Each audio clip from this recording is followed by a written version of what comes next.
So for all you folks tuning in at home, bear with us today because today I will be doing. Hey, no problem. No problem. And then if you get a chance, I think I like to say we will plug some shares and then buy apparel at Rite Aid on Middle Street. Rite Aid. Okay, you got it, man. Thanks, guys. Yep, you bet. We'll do my best, man. So for those of you folks at home, this is Clarence and here with Dave and bear with us because today I'll be pulling double duty as not only broadcasting to you folks on the air, but also I'll be on the mic here for the stadium. So everybody just know he's that good.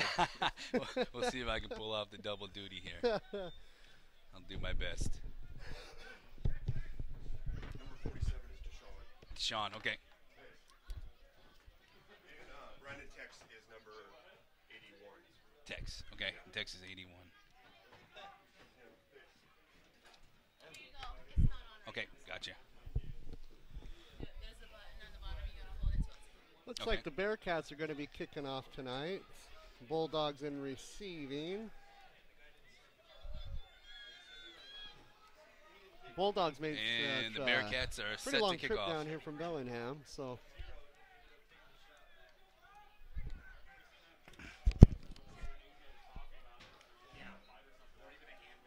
What's that guy's number there?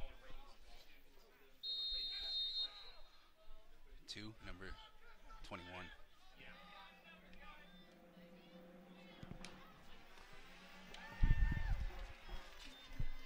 Miguel Pierre with the return. Finds a few holes.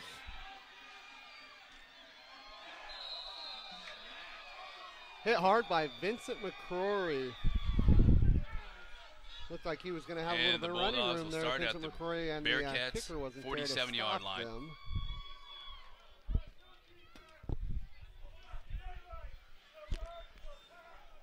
Big game here for the Bearcats as they try to secure home field advantage throughout the first 2 weeks of the playoffs. They've already secured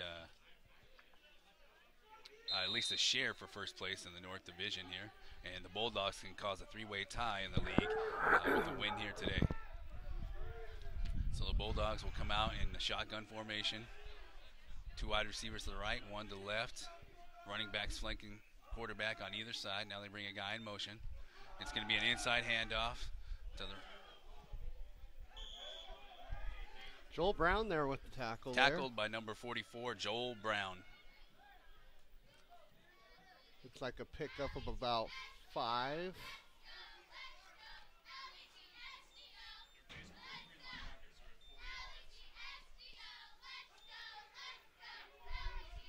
Looks like they're starting to run fast, Clarence. Quick handoff like that. And that's Leon Lilly at quarterback, number 7. Come out in the same formation. And Bearcats may have jumped on that one. Daniel Brown Tackled with the tackle. from behind by number 51, Daniel Brown. Looks like there's a penalty on the play, Clarence. Yeah, it looked like a couple of Bearcats got an early start on that one.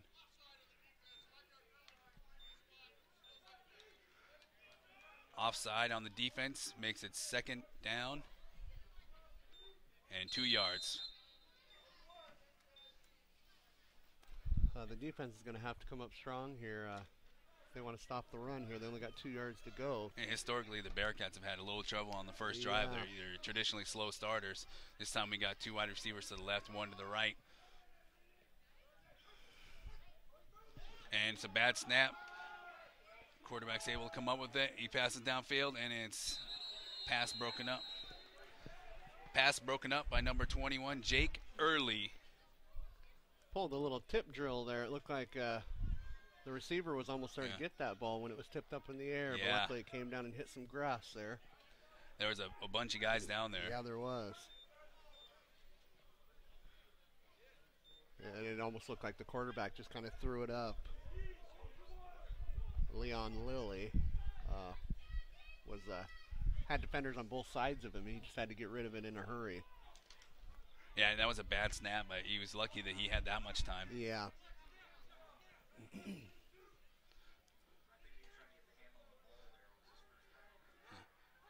Lily takes the shotgun snap. It's another inside handoff.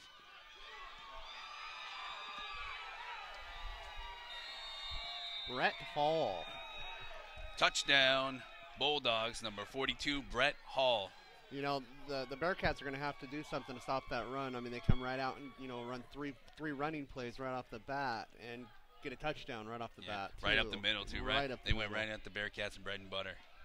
And you can see why, you know, the Bellingham Bulldogs were ranked so high earlier in the season, because they are a very athletic team. If you look at them, they look really fast.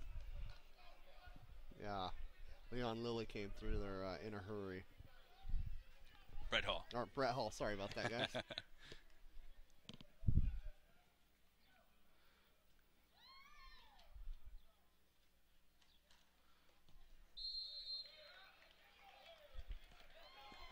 The kick is good, and the Bulldogs are up is good. on the Bearcats, 7-0. Bulldogs jumped off early to a 7-0. And again, right that's that's one of the things that, well, I guess that's one of the things you can point out that the Bearcats did well last week is the Mavericks were continually. Let's go to a quick commercial break. All Wrapped Up is a local family-owned coffee shop in Montesano. In addition to our craft coffee, we also have a variety of bakery items that are made from scratch and make fresh daily. Come visit us in Pioneer Avenue, right across the street from the beach.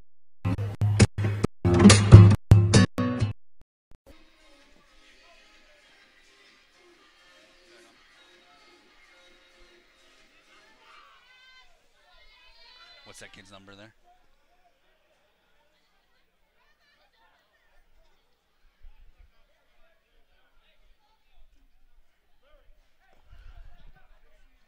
Back to receive for the Bearcats, Chris Jackson. And number 46, Cameron Smith. Number 1, Alex Hansen's going to be kicking the ball. And it'll be fielded by the Bearcats. It's going to be take a hop, fielded at the 6-yard line. Cameron Smith's going to run it up the right sideline. He's going to get across the 30-yard line before he's taken down in a pile. Pretty good return there. You know, a return of about 20 yards there to get up to the, you know, past the 30-yard line. We'll see what the Bearcats can do here with the ball. They're going to have to do something. They want to keep up with these Bulldogs here.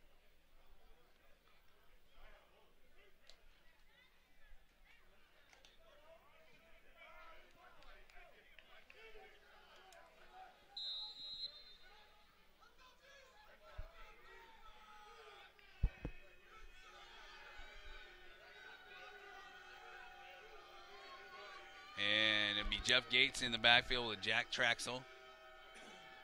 Walker out to the right. The give will be to Gates off the right side. And Gates will pick up about 2 yards. Not a whole lot of running room there for Gates. Carried by number 40, Jeff Gates, for a gain of 2. Brings up 2nd down and 8. Nope. Can't hear you at all. All right, I'll try to do better.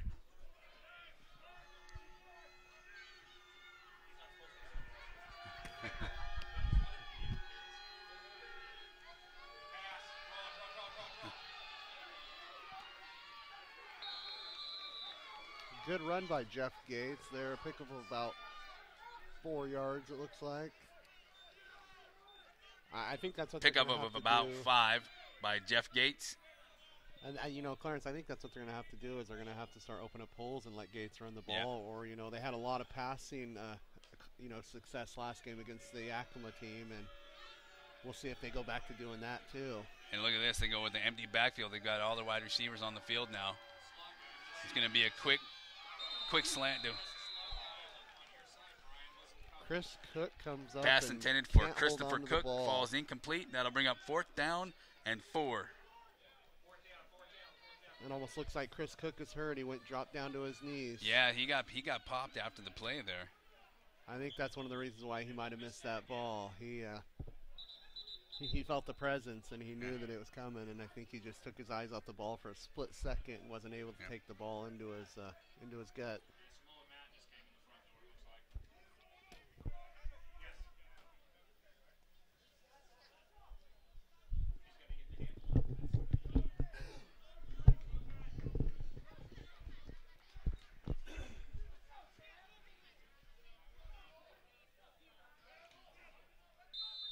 Daniel Brown back to punt the ball. Daniel Brown back to punt for the Bearcats. And it's going to be a high punt. And the Bulldogs are going to get away from it, and it's going to bounce straight up. And takes a little bit of a Bulldog bounce, and the Bulldogs will take over at the 28-yard line, 29-yard line. Not a bad punt by Daniel Brown. It took a And the Bulldog Bulldogs bounce, take over at sure. the 29-yard line. If they can't hear you, that's not your problem. It's them.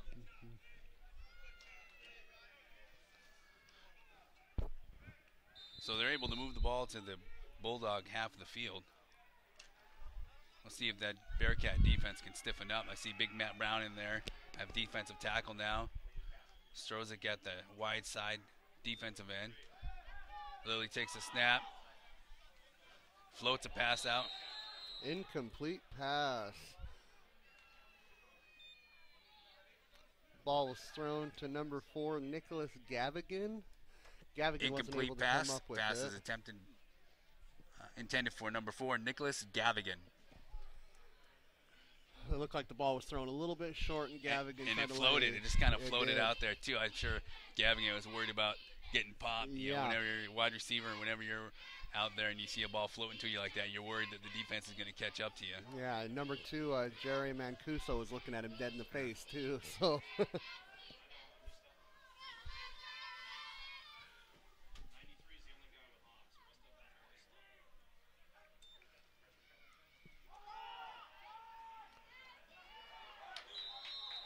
stopped immediately by number 58, Chris Stop for Raffleson. a short loss by number 68, Larry Raines.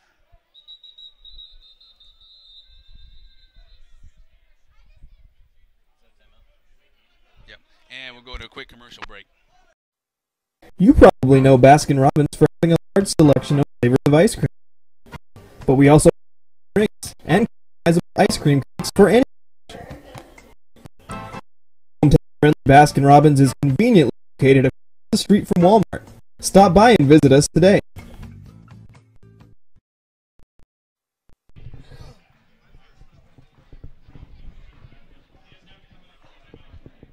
I have this real quick? Lilly looks like he's a little bit hurt on that play, Clarence. I'm wondering if that's why they called the timeout there. Yeah, I didn't see it, but maybe he got popped. Yeah, well, and he's got a little bit of a limp now that he's walking back to the huddle, so.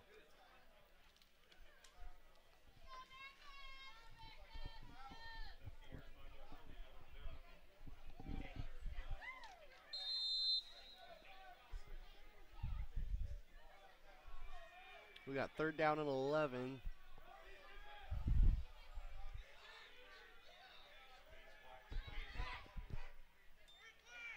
And it looks like the Bearcats made a jump. Lilly's going to go deep. He's got a free ball covered by Robbie Lyle, and the pass is complete to number 83,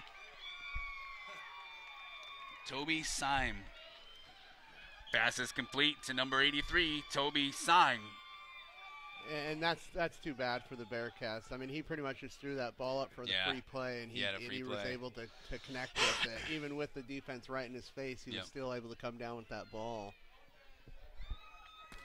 Bearcats are starting out right now, and it's not, it's looking pretty tough for them right now. Maybe hopefully just taking a few minutes to get their bearings. Hopefully they can buckle down here like they have in the past. Yeah, they're going to want to get their bearings quick. They don't want to go down 14 to nothing, Especially this early. Exactly right. There's still 11 minutes and 20 seconds left on the clock.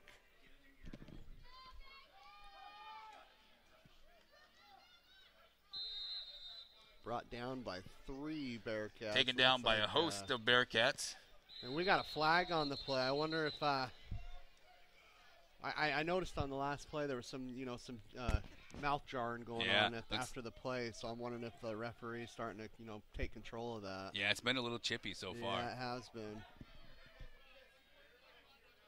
And it is unsportsmanlike conduct. And it's going to be an unsportsmanlike conduct against the Bearcats. The Bearcats do not need that right now. I mean, with the Bulldogs moving the ball as good as they are, they don't need unnecessary penalties.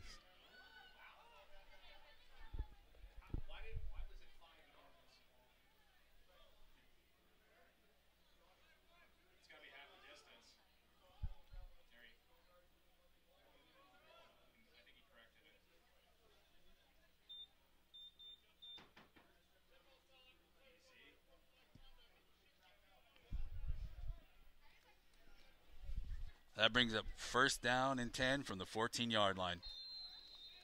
And it looks like the unsportsmanlike went against Zachary Ayers. And just like that, the Bulldogs threatening to score again, and they do.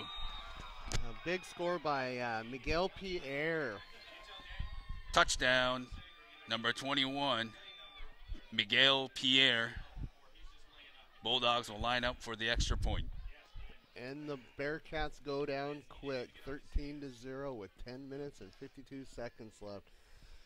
You know, we were just talking about getting the bearings, and they need to wake up. Yeah. That's what it is.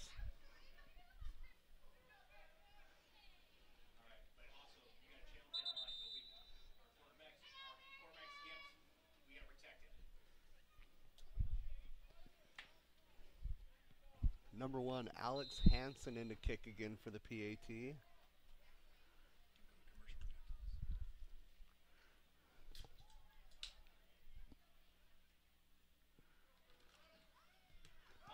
And blocked by number 44. We got Joel Brown in there to block the kick. And the punt return, the point after is blocked by number 44, Joel Brown.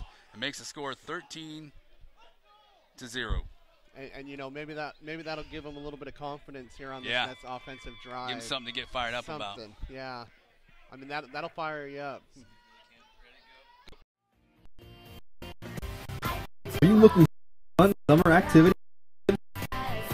The City Kids Day Camp at City Church, July 18th to 20th from 8 a.m. to 2 p.m. This year's theme is experts who don't do anything. For more information, call 532-335.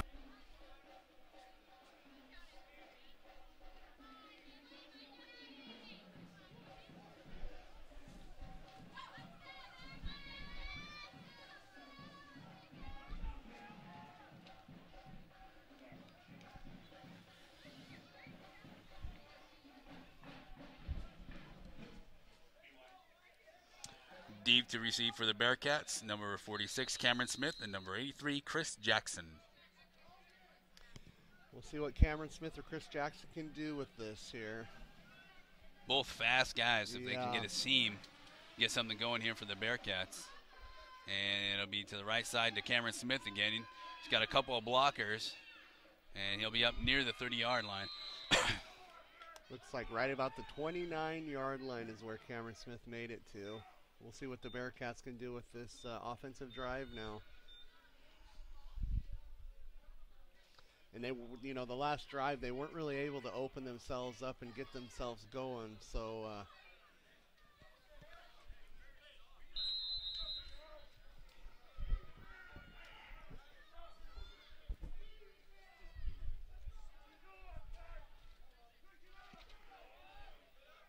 and Gates will be in there at running back. Looks like Powers is in at fullback this time. 5 guys on a 3-point stance there, set up to stop the run. And Gates is able to shake loose.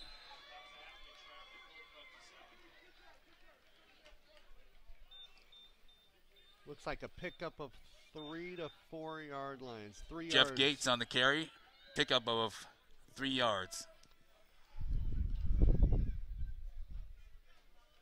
Gates was able to cut through the, you know, the little gap that was there and pick up those 3 yards. He was popped right at the end, but he was able to at least get 3 yards. Yeah, he could have been caught a little earlier. Yeah. And Evans is going to go out to his right and pass out to Hargrove. Incomplete pass intended for number 16, Daniel Hargrove. It looked like it hit Hargrove's in the hands, but he wasn't able to hold on to it. I'm wondering if it was just the presence that got him on that, like, you know. Like and remember, it's pretty slippery and muggy out there today. Yeah, we've So- had a solid mist slash rain all day today. Yep. So the ball's going to be a little wet. The field's going to be a little bit wet. Nothing unusual for the Harbor, that's for sure. This time we got 3 receivers to the left. Gates in the backfield by himself. Evans under center. Takes the snap. Looks to his right. And underthrows. Just throws it away. He was looking for Pass number incomplete. 9. Intended Chris for number Cook, 9, but, Christopher Cook. He just threw it behind him. He had to get rid of it quick. He had a defender right on him, holding on to him. So Yeah, he did a good job just to get away from that one. yeah, and that brings up another 4th down. 4th down with the ball on the 20, on the 32. Excuse me. On the punt for the Bearcats, number 51, Daniel Brown. Daniel Brown back to punt the ball once again. See if they can give the Bulldogs back in their own territory and give the defense a little chance here. Wow, nice boot. I don't know how long that was, but that was nice. Might We have got a outkicked his flag coverage. on the play. Oh. Wow, there's a lot of hitting going on out there. Holy smokes. Yeah, there was a lot of pad popping out there. Gates came in right at the end and put a licking on him. We'll have to see what the penalty is, Clarence. We'll wait and see what the flag is. We got 2 flags down out there. 2 so- flags.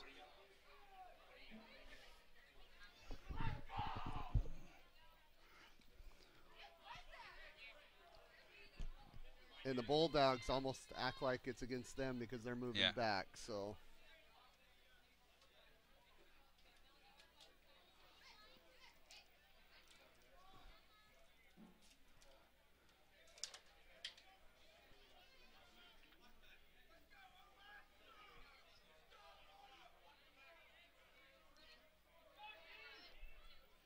And the penalty is a block in the back against the Bulldogs. Bulldogs, And yeah, that will got- bring the that penalty was run blocking back. the back against the Bulldogs. So that's going to bring the ball back all the way to the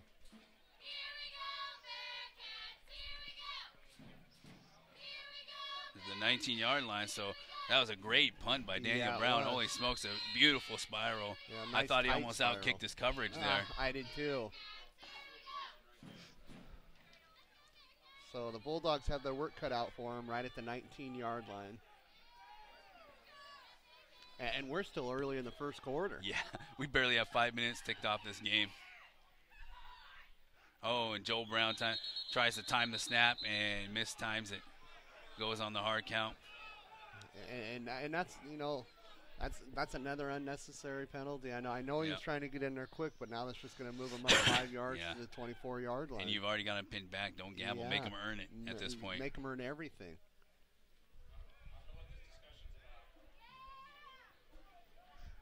You're wondering if the referees are out there having a discussion. You wonder if they're saying maybe you got drawn offsides. We'll see. Yeah. We'll see what the Yeah, call you usually is. don't see discussions when there's the defender runs straight through, Yeah. but we got him. And I think every referee on the field threw the flag. I Yeah. count 3 out there.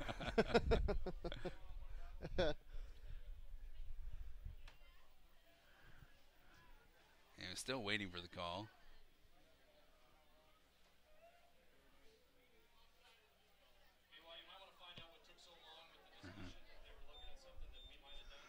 Offsides on the Bearcats.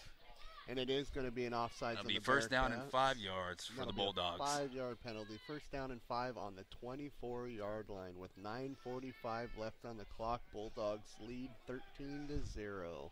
Bearcats desperately need a big play here.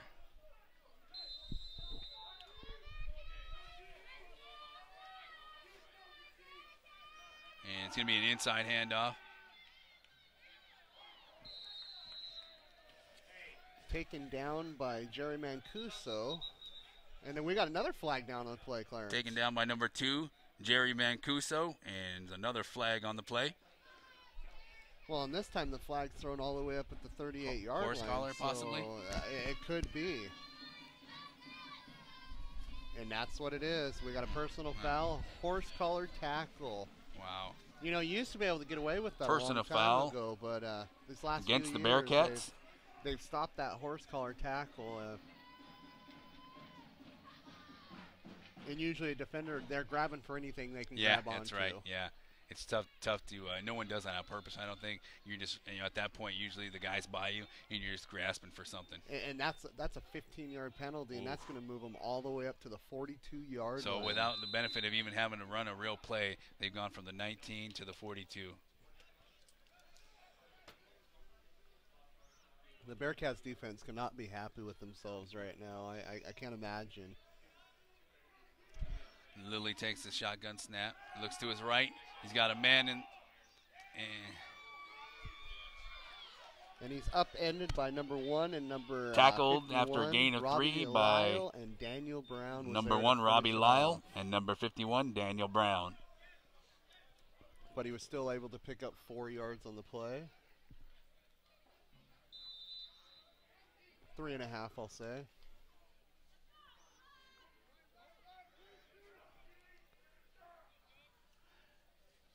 And the Bulldogs come out in really the same formation all game. They're not trying to mix things up with formation. They're running everything they run out of the same formation. Looks like a fake the draw. And the draw Pass play was incomplete, broken up by by number Bearcats, 51, Daniel Brown. Daniel Brown was there to put a licking on the running back, number 24, Van Vetch. And we got another timeout for the Bulldogs. Yeah. All wrapped up as a local family-owned coffee shop in Montesano. For coffee, we also have a wide variety of bakery items made from scratch and baked daily. Come visit 110 East Pioneer Avenue, right across the street from the beach. Details on how you can be a part of the Bearcats organization.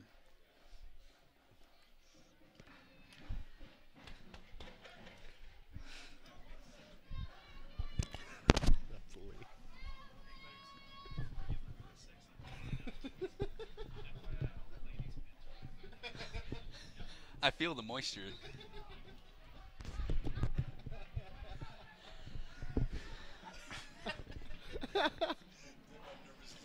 Oh, Reason why we're laughing is my buddy's over here doing announcing, and double duty's always hard, but we're having a good time with it. I tell you what, man, not easy.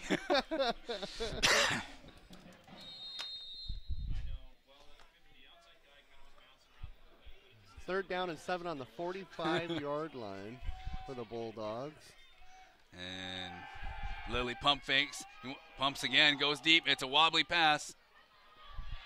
And he ends up making the pass to number 12. Douglas Miller's there to make the pass, makes the reception, I mean. Pass complete to number 12, Douglas Miller. Tackled out of bounds by number 21, Jake Early. And the Bulldogs will take over right at the 3-yard line.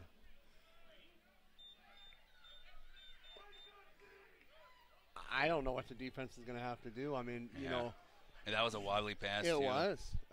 It looked like the defender just didn't know it was coming at him. Yeah. He looked like he misjudged it. Yeah. It didn't look like the receiver caught it cleanly either. You know, it just kind of fell into his hands, and he just kind of bounced away from the defensive back. He wasn't in stride by any means. No, he was off balance he actually when had to come back and get it. Yeah. We got another flag on the play.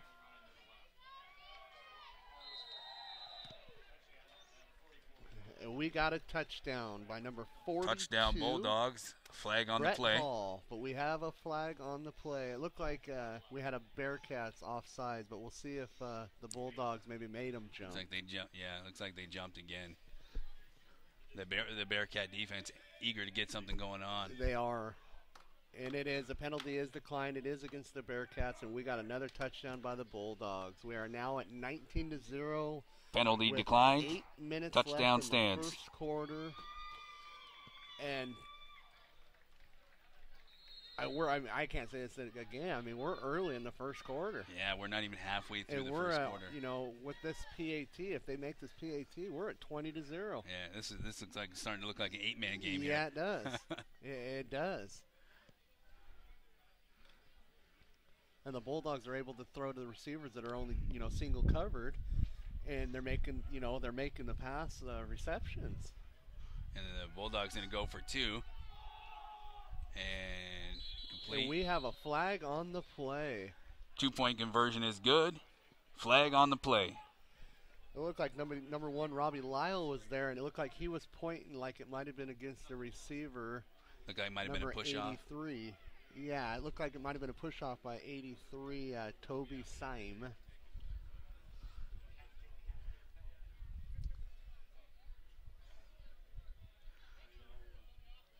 And it is going to be pass interference against the offense, number 83, Seam. And the 2-point conversion will come back. Pass interference on the Bulldogs.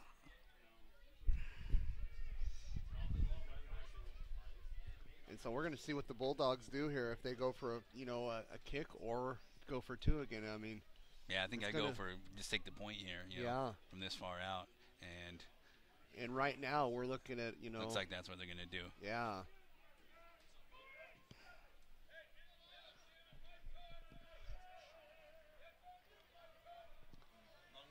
So number 1, Alex Hansen, is there to kick, and we got a long kick here for a PAT. So we'll see what he can do with this. Be a 35-yarder. And blocked again by number 68. The point after is blocked. Larry Raines is there by to number put his hands up. 68, Larry Raines. That the PAT team is doing their job, I should say. Yeah. Yeah, it's tough to hold back, the Bearcats. Yeah. I mean, they're able to get through that middle there and get their hands up to block them. And I'm looking at the defense walking off the field, Clarence, and they just look disappointed right now. And we'll go to a quick commercial break before we have our kick. You probably know Baskin-Robbins for having a large selection of flavors of ice cream. But we also have drinks and customizable ice cream cake for any occasion. Your hometown-friendly Baskin is conveniently located across the street from Walmart. Stop by and visit us today.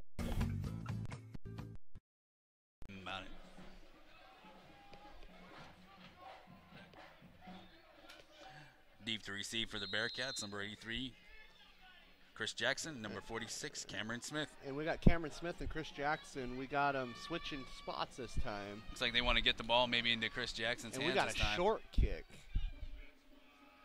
Number 47.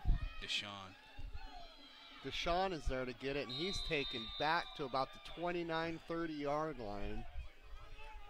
Returned by number 47, Deshaun. And they are going to mark the ball right at the 30-yard line. 30-yard line. So Bearcats have their work cut out for them. That was a really short kick. I'm not sure if that was on purpose or what. It sounded like he hit it fat or something. Yeah, it did. And the way the ball came off his foot, it did look fat, like you said. Yeah. We'll see. Maybe Evans can get their offensive going here, because and Cameron Smith's now in a tailback, giving Jeff Gates a break. Look at how many guys they have in the box. It looks like 8-9 guys in the box. Try to stop the run. Evans hands off to Cameron Smith.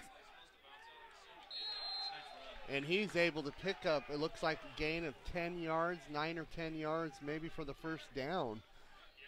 Looks like he's going to be Cameron Smith powers his way forward for our 10 yards, just shy of the first down. And it's going to be second down in inches probably, maybe. They're actually calling it a yard.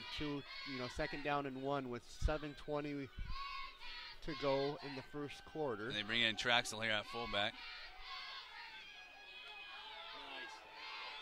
Another great run by Cameron Smith. This is what the Bearcats need. They need to keep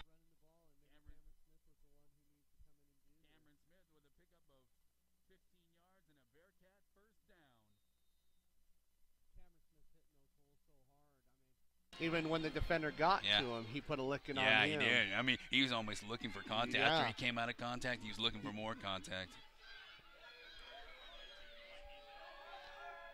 Cameron Smith stepping up and doing a great job.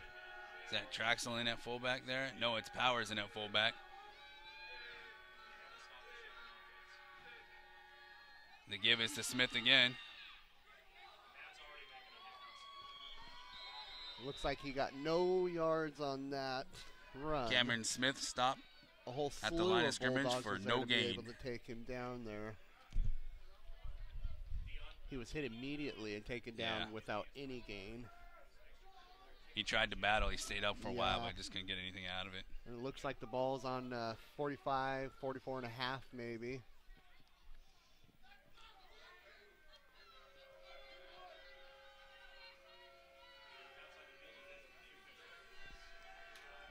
And it looks like Cameron Smith in the backfield by himself. Now they're going to shift into a trips on the left side.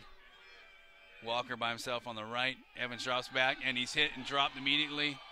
Number 30's there to take him down, and that is Chase Cantrell.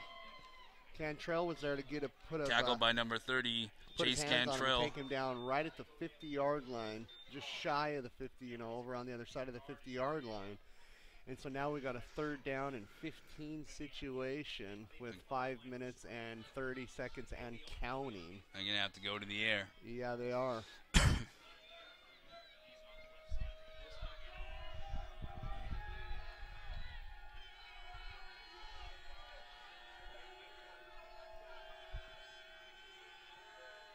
Evans drops back.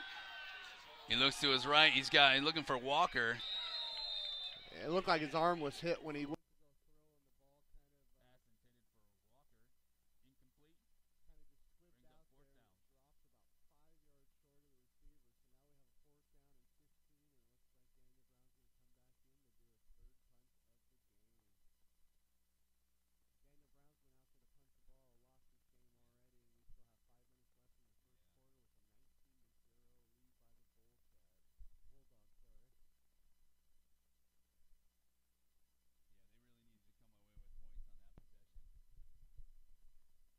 They really needed to come away with points on that possession and weren't able to do it. The punt takes a Bearcat bounce, all the way down to the 2-yard line. Great punt by Daniel Brown, and we're going to go out right at the 3-yard line. The referee. And Daniel Brown's punt goes out of bounds at the 3-yard line. It came, they got a great Bearcat bounce off of the punt, and the Bulldog receiver just decided not to even go for the ball. So we ended up with let it 40 roll out last of week. bounds, and we'll see what the Bulldogs can do with the ball right on the 3-yard line.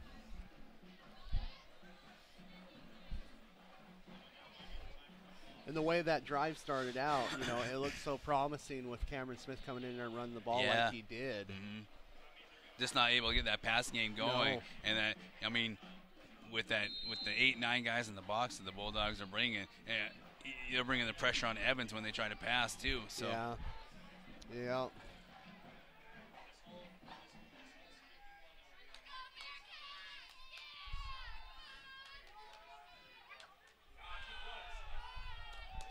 Daniel Brown and Joel Brown, the Brown duo there to be able to take him down.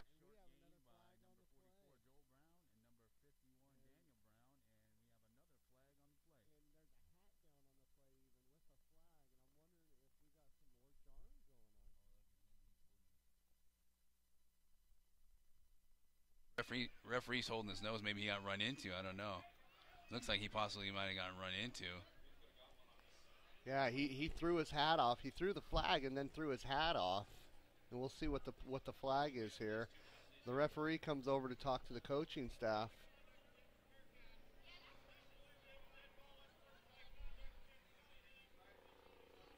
And we have 2 unsportsmanlike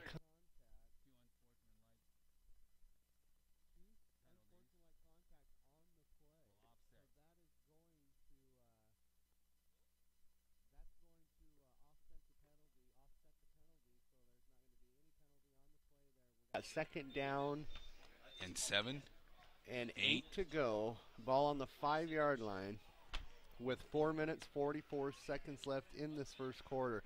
I'm starting to think these 2 teams don't care for each other. It's been getting real chippy out here. It has been.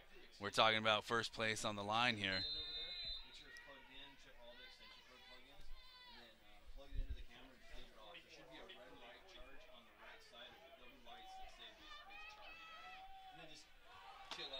Taken down by number 93. We got Ron Strozik. Yeah, we got Strozik, and we've said his name. Taken quite a down bit for in the no past gain two by past number 93. Games.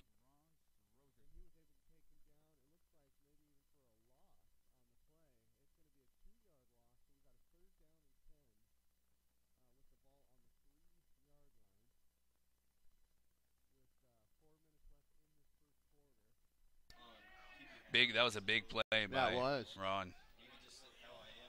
And we've been used to saying his name in the past games. Yeah, he's the last been time all over. the last time he played here at home, man, he had a monster game. He did not make the trip to Yakima last week.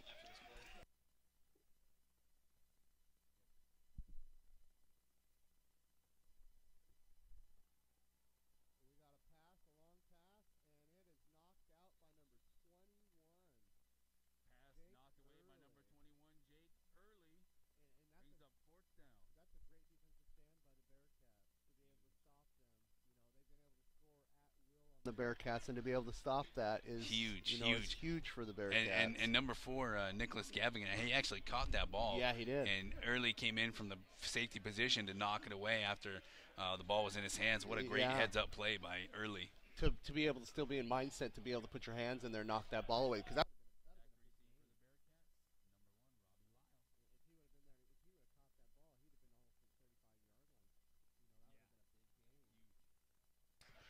would have been a huge one.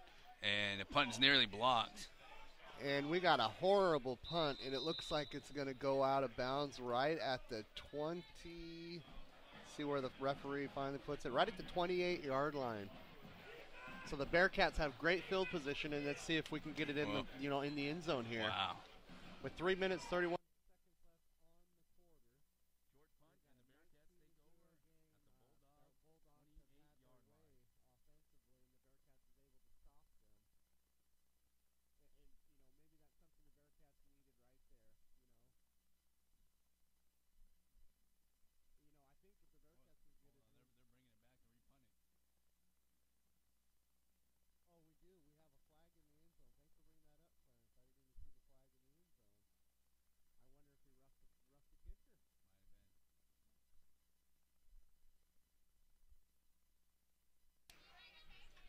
We'll wait for the call.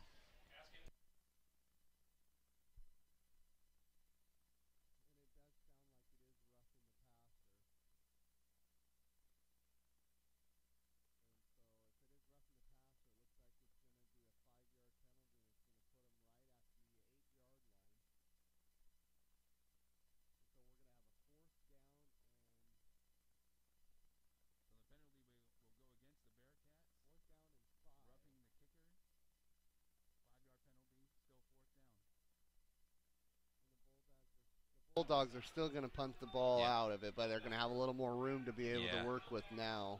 Yeah, that would have been a great situation for the Bearcats to be that deep already in Bulldog territory. And that's one thing I'll say for the Bearcats. They do a good job of playing in the other team's the defense does a great job, especially playing in the other team's half of the field. Yeah, they do. And we'll see if the Bearcats can get back in there like they did last time. And another not-so-good punt, and the ball's taken right at about the 38-yard line. He's got a little bit of running room. Robbie Lyle. Fulton takes a big hit for the Bulldogs. Lyle ends up going out of bounds right at about the 20.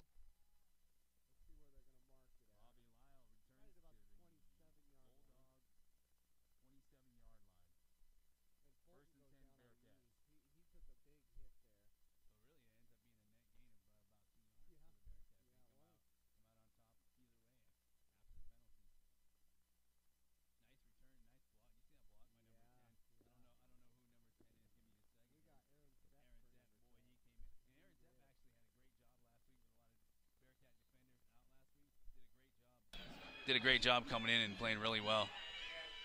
Tosses to Cameron Smith.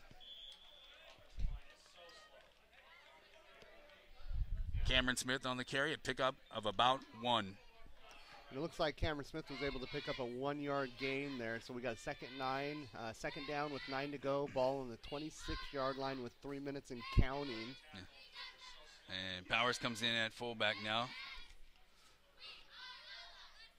Wow, look at how many guys the Bulldogs have at the line of scrimmage. Unbelievable.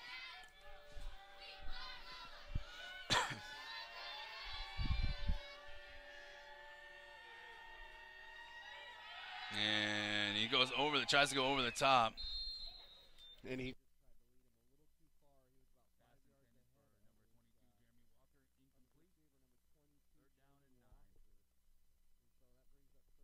9 ball still on the 26-yard line. I don't- with 2 minutes and 34 seconds left. I don't know if that was a miscommunication or what. It looked like maybe Evans was looking for him to make a double move. Yeah. Either way, Walker looked like he took an inside route there, Yeah. and ball was nowhere near him. And that's kind of, I'd have to agree with you. That's what I was, going to say too. Is it looked like it could have been a double move and it wasn't, maybe not there.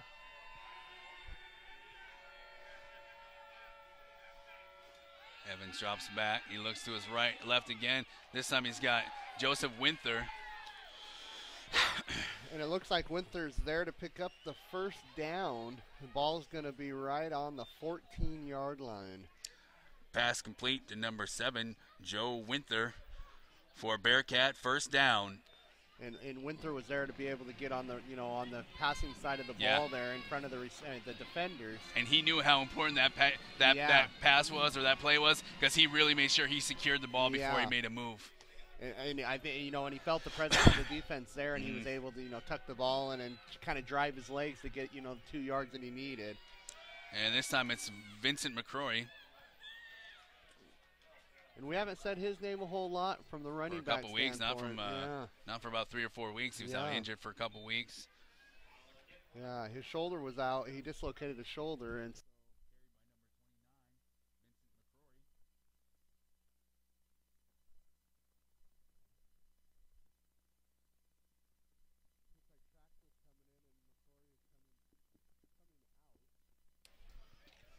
we got a 2nd down and 8 with the ball on the 12-yard line.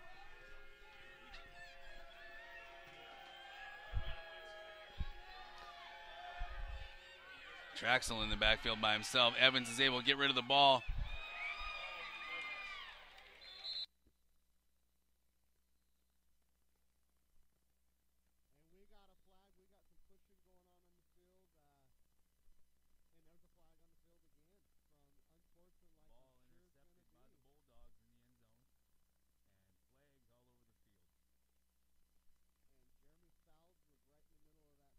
On the field, and we got these penalties of fighting is going to kill the Bearcats. Yeah. And he was under pressure. And we're going to see if it's going to be a double penalty or if it just be a Bearcat penalty here, because we got some pointing on both sides of the field here, so we'll see. Yep.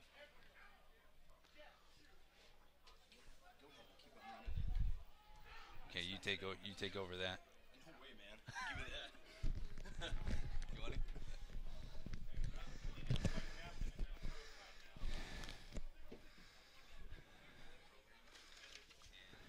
You gotta announce that too. You want that? Okay. And so a big interception. Unplug it. A big interception for the Bulldogs, and then with the penalty afterwards, that's not going to be good. We got a new commentator in here with me. It's the Dave and Dave show now. The Dave and Dave show. Double Dave. Clarence finally got free to go and do the PA announcing. It wasn't just last week. We were kind of disgruntled at the PA announcer in Yakima. He was really loud. I mean, like, another first down. You know what I mean? And we couldn't even think. It was just. And that's going to push the Bearcats a long ways. Or, the Bulldogs are going to have right at the 50-yard line, Dave.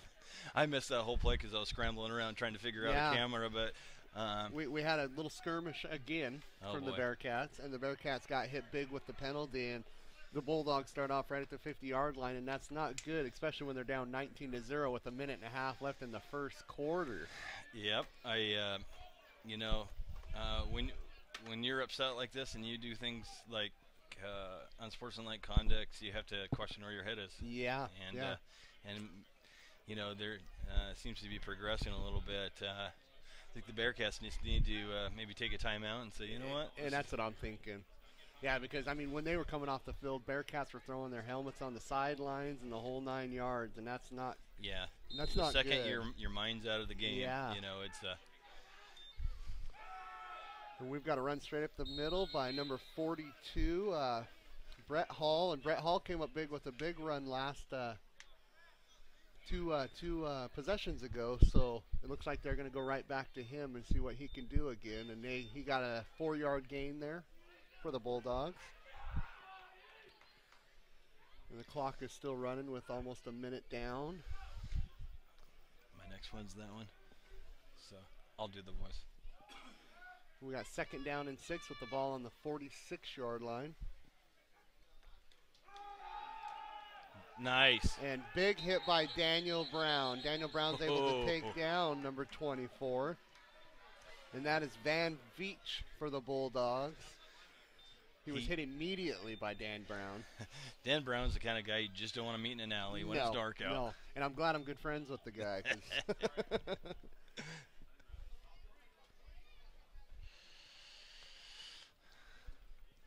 An interesting day here on the harbor. It was 71 earlier and misty, kind of light rainy, very muggy out right now. Yes. Yeah, that's what we were talking about earlier, Dave, on air. We were saying, you know, the field conditions, they got to be a little wet. You know, I mean, we play on a turf, you know, field very turf. Slimy. Slimy, you know. Exactly.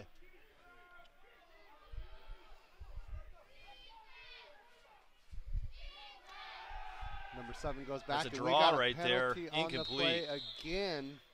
And we'll see what kind of penalty we have. Maybe it's a hold on the draw. Looks like it's in a location where it would be a hold. Yeah, and number 68 was there to put pressure on him, and that 68 is Larry Raines for the Bearcats. And we'll just wait for the referee to see what the final call is on the penalty. White hold.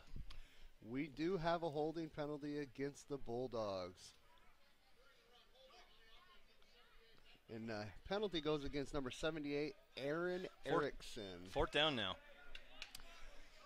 And that's They going to declined the penalty, back. so they're 4th down and 7 still. So they're going to decline the penalty so that way they don't lose it down. So it's going to be, or replay the down, I should say. So it's going to be still 4th down and 7 with the ball on the 47-yard line with 10 seconds left.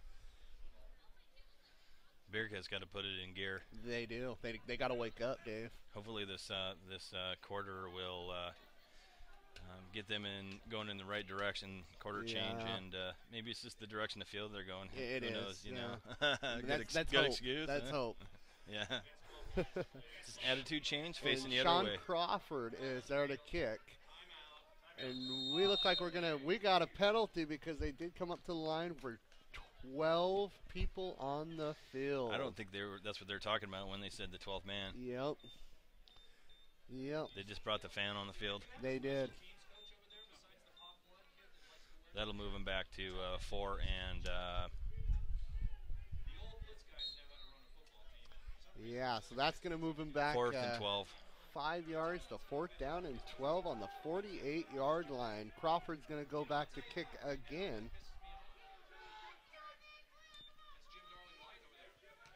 Almost blocked. Free, just let it go. No. Oh, and there it takes a Bulldog bounce. That'll be the quarter. Woo, We're at folks. the end of the quarter with the 19-0 lead by the Bulldogs with the ball at the 20-yard line. We'll go to commercial. This commercial's the City Kids Day Camp, City Church in Aberdeen.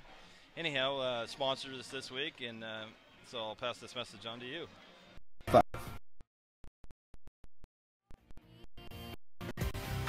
Are you looking for kids? Send Kids Day Camp at Harvard Church, July 18th to 20th, 8:30 a.m. to 2:30 p.m. This year's theme: pilots who don't do anything. For information, call 532-3355.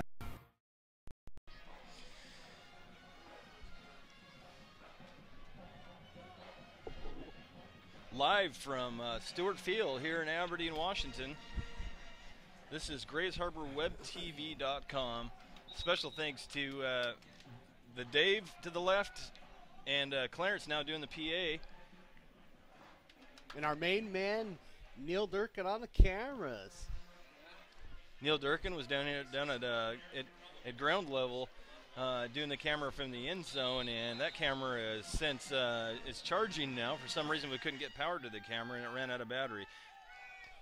Incomplete pass. Another overthrow by Evans. It looked like the play just kind of fizzled on that one. He looked like he was going for the sidelines, but number 46 Cameron Smith was not there to even put a hand on the ball. That play really didn't have a chance. No, it fizzled quick. Special thanks to the people tuning in and watching here today. This picture, believe it or not, is in high definition at 720p. So hopefully you're taking advantage of that. You can plug your computer into your television and it'll show clearly across from left to right. And a big, a pretty good sized run by Cameron Smith, but it looks like there's a penalty on the far side of the field right at about the 17-yard line. Boy, that's the word of the day today. It is. Penalty. Penalty, penalty, penalty. And we'll see who this is against. But Cameron Smith, he has been running the ball really well tonight, Dave. When he's got the ball, he's been able to pump those legs and keep on going. So Penalty appears to be on Bellingham. and that's what it kind of looks like, doesn't it?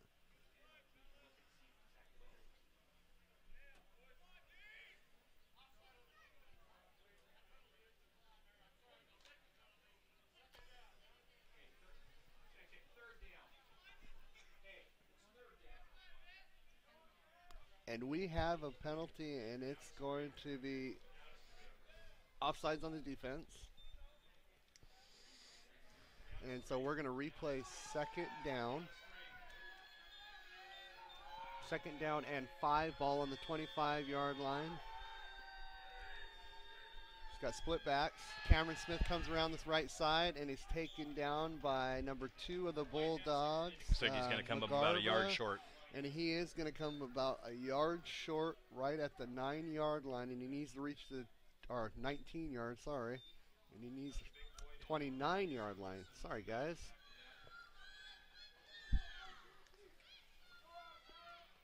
So he's going to be a yard short, and it's 3rd down and 1. 14 minutes left on the clock.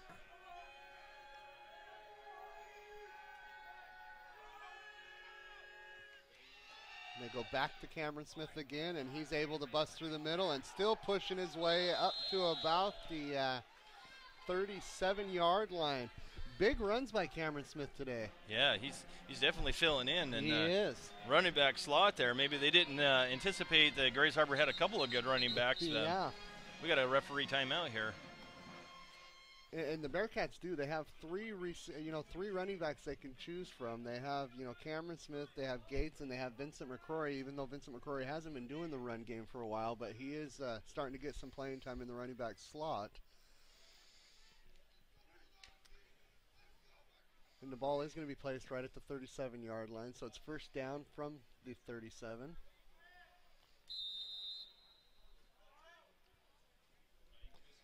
And we were just talking about Vincent McCrory, and as he comes in and Cameron Smith goes out,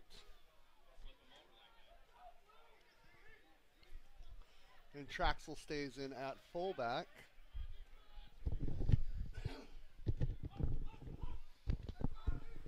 And they're going to spread him out. They actually have number 9, Chris Cook, at fullback. We're going to I formation. Vincent McCrory comes through and runs into his own player, number 54. Looks like he slipped a little bit on that cut. Yeah. And it looks like they're not going to pick up any, maybe a half a yard.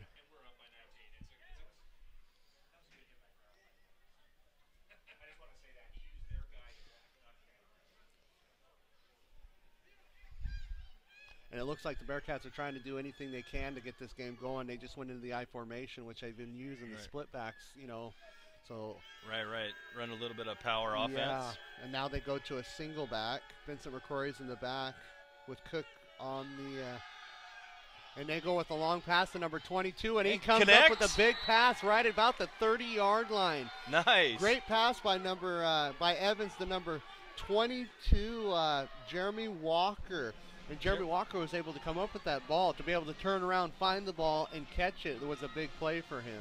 No kidding, yeah. Looked like he got away with a little bit of push off there, yeah. but I think we've seen enough penalties this game anyway. Maybe the ref was just saying, we'll let him have that one. Yeah. They weren't fighting, at least. We'll let him have that one. This 3.5-hour game normally is going to turn into a 4.5-hour game. Yeah. If we keep on calling it at this rate.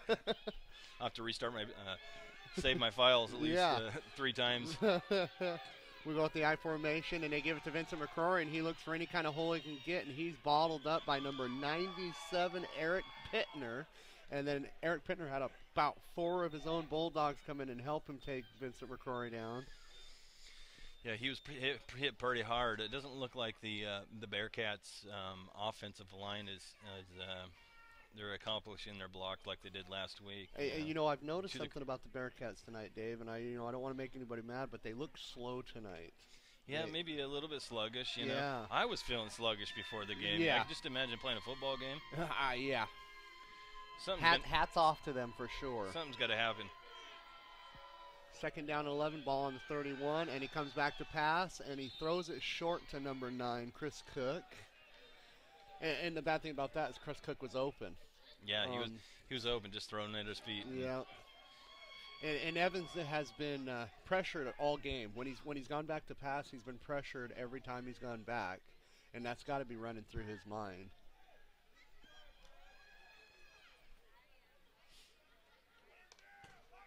Bit of deliberation of what the play call is there.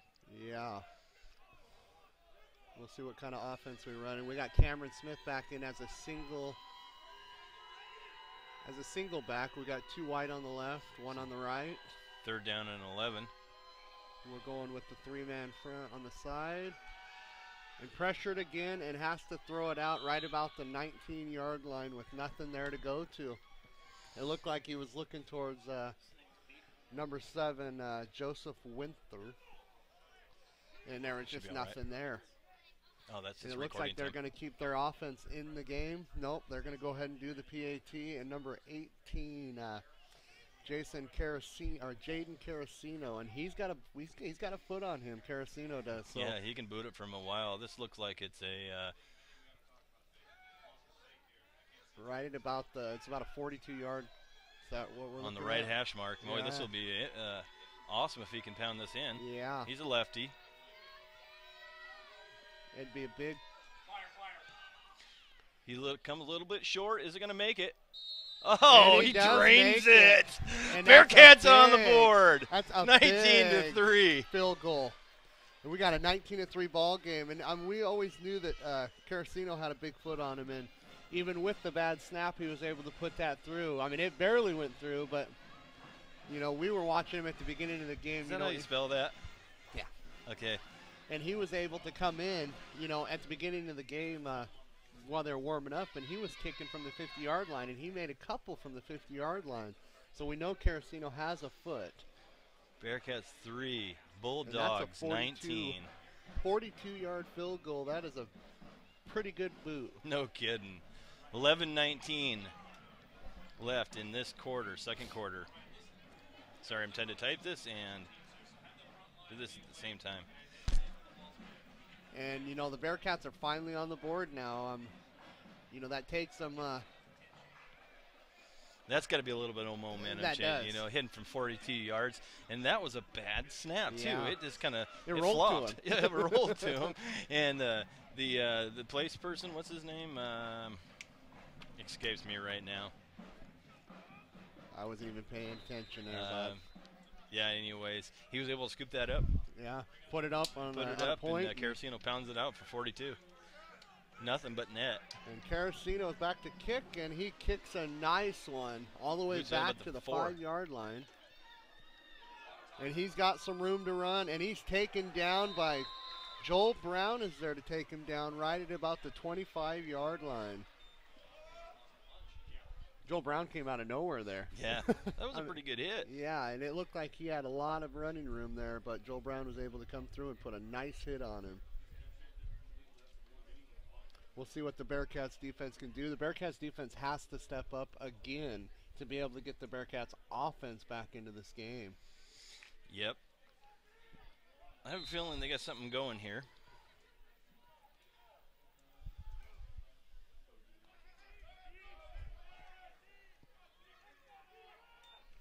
Back at a split back in the shotgun. And the ball is tipped, and the quarterback is hit by number 93. Strozik is there to hit. And Leon Lilly didn't have a whole lot of time there. Even though he was in the shotgun there, he didn't have a whole lot of time to do much there, with Strozik breathing down his neck real quick.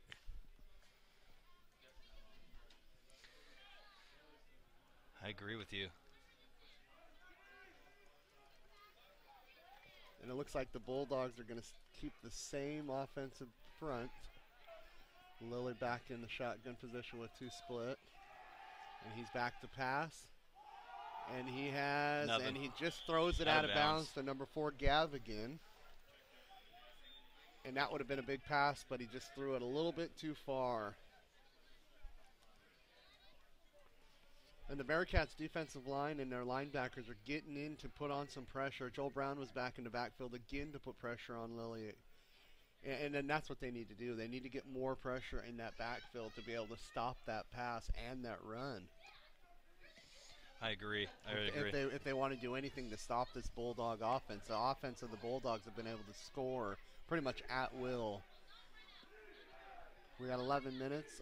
Ball is third down on the 10 on the 25-yard line. Same front. And we have a false start, it looks like, on the defense. Bearcats has another penalty. That'll be a 5-yard penalty, and it should move the ball up to the 30-yard line. Defensive encroachment. Yes, No, it's on the offense. Oh, they ended up calling it on the offense. Holy cow. Yeah, I didn't see any movement on the Bearcat. I'm like, what is he talking about here? Yeah, And, well, the line judge over there, he motioned as it was on the defense. So Really? that's who I was watching, and he had it wrong. So I'm going to blame him this time, yeah, Dave. there you go. Pass the buck. So we're actually at 3rd down and 15 with the ball on the 20-yard line. Hey, that's even with better, 10 man. minutes and 50 and counting on the clock. The second quarter is moving a little faster than the first one did. And they've been using the same offensive scheme. We got somebody running across on the motion, and we have flags all over the field. Picked! And it's almost picked by Daniel Brown, but incomplete. I was going to call that one a little early. But it was almost needed, though. It looked like he had the ball. Hey, I would have looked like a champ if he actually caught it. Yeah, and we got another penalty on the Bulldogs, and they're going to decline this. The Bearcats are already declining, and it's going to bring up 4th down and 15. Another good stand by the Bearcat defense. Hey, you're settling into this play-by-play thing. Might have to pay you a little bit more. Special thanks to All Wrapped Up from Montesano, sponsoring with us. Excuse me, advertising with us this week. Baskin Robbins on Wishkah and Aberdeen, and the City Church wants to let you know that they have a camp coming up, and that sounds just like a lot of get to fun work. for the team, Yeah. or for the kids, I mean. Yeah, no kidding. Dunk tank and Oh, yeah, dunk tanks are always fun, as long as you're not the one in the dunk tank. yeah, I remember the school carnival, man. That was the, Hey, that was the funnest one, you know. Maybe we That can was- send our cameraman, Neil Durkin, to be in that dunk tank this Yeah. year. Hey, vote for that online. Yeah.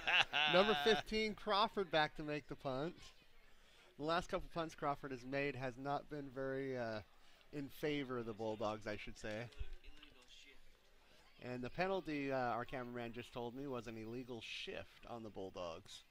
With the player that went into motion, it was an illegal shift, I guess.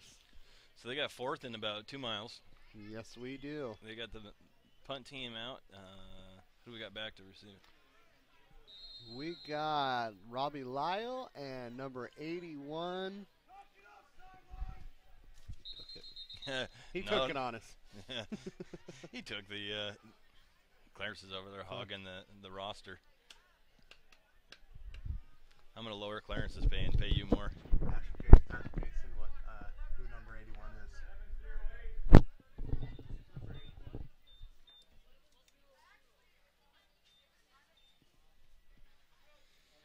Well, as we get this resolved.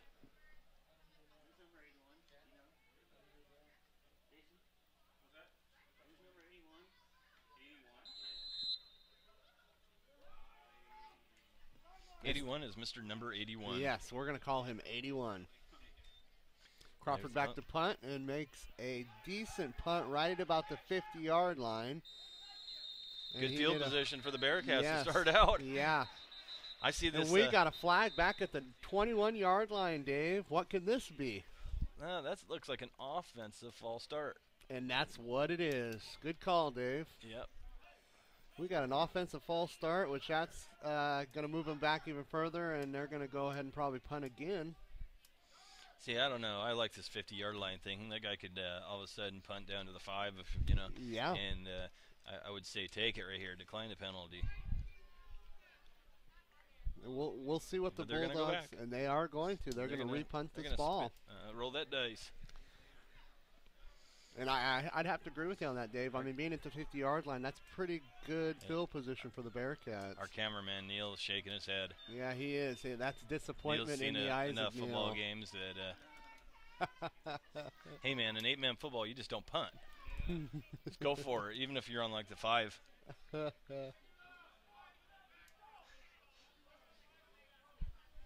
And Crawford back to punt once again. And we have number 81 and Robbie Lyle Yeah, again. we got another inadvertent whistle. Something's happening here. And we have a line judge that blew a whistle out there to stop the play, so we'll see what we got going here. Could that have been a timeout called right at the last second? No. They just wanted to see this ball kicked again for the 3rd time. Yeah. They're trying to work Crawford, I think, is what they're doing. They're trying to work Crawford. Special thanks to the folks tuning in. Ball's away. Now it's better field position. 81, Mr. Number 81 recovers it and brings it for about 5. Yes, and we ended up right at the 40-yard line. Hey, gambled. So gambled and worked. Yeah, they gained 10 yards. Awesome field position for the Bearcats. Momentum change. Tex. I know. I heard somebody told us that earlier. That's right. That's Mr. 81 Tex. Let me go make sure. Yeah. All right. Bearcats taking over. 10:42 left in the second quarter. 1st and 10 from the 40. Heading towards the mighty Wishkar River. Tex. That's Tex. It is Tex. We don't have a first. first name on him, but it is Tex. Mr. 81 Tex. Mr. 81 Tex. All right, Evans back with nobody in the backfield. We got 5 wide. Everybody's out wide. Comes back and throws it and nearly intercepted. And it looked like there was some miscommunication on there between number 9, Chris Cook, and Evans. Tex played for the Shockers last year, the Bearcats a couple years ago. Oh, cool. We just got some information that Tex played with the Shockers a couple years ago and then played with the Bearcats. So we're glad to have him. Yeah. Glad to have him. Yeah, it looks like Evans is just not getting into his rhythm that he usually gets into. I mean, especially at that Yakima game, he was in a great rhythm. Yeah. The pass game was awesome. We're in the I formation here. They hand it off to Cameron Smith. Cameron Smith finds some running room, and he's still pumping away. Nice run by Cameron. And he's able to bring it all the way up to the 31-yard line. We're going to be short of the first down by about a yard, so we got 3rd down and 1 or 2. Actually, we got 3rd down and 2. Ball on the 32-yard line with 10 minutes and 15 seconds and counting. Folks, we'll get that other camera, that end zone camera going hopefully at halftime so that we can bring you back the action from the multiple angles of the field. We just there's a lack of power right there for some reason. It was plugged in. Cameron Smith. And he's able to pick up the first down plus a little bit more. It looked like about a 5-yard gain for Cameron Smith. And I think they just need to keep going back to Cameron Smith. Yeah, no kidding. Obviously it's working, Yeah. He's been able to run the ball with power. He's just bouncing off people. Keeping his legs moving. Yeah. And Powers comes out of the game. Now they're in Carasino range. Yes, they are. And we're going to have a timeout by the Bearcats, and let's go to commercial. Are you fun summer activity for your kids? Set Kids Day Camp at the church by 8:30 a.m. to 2:30 p.m. This year's theme is the Don't Do Anything. For information, call 532-3355.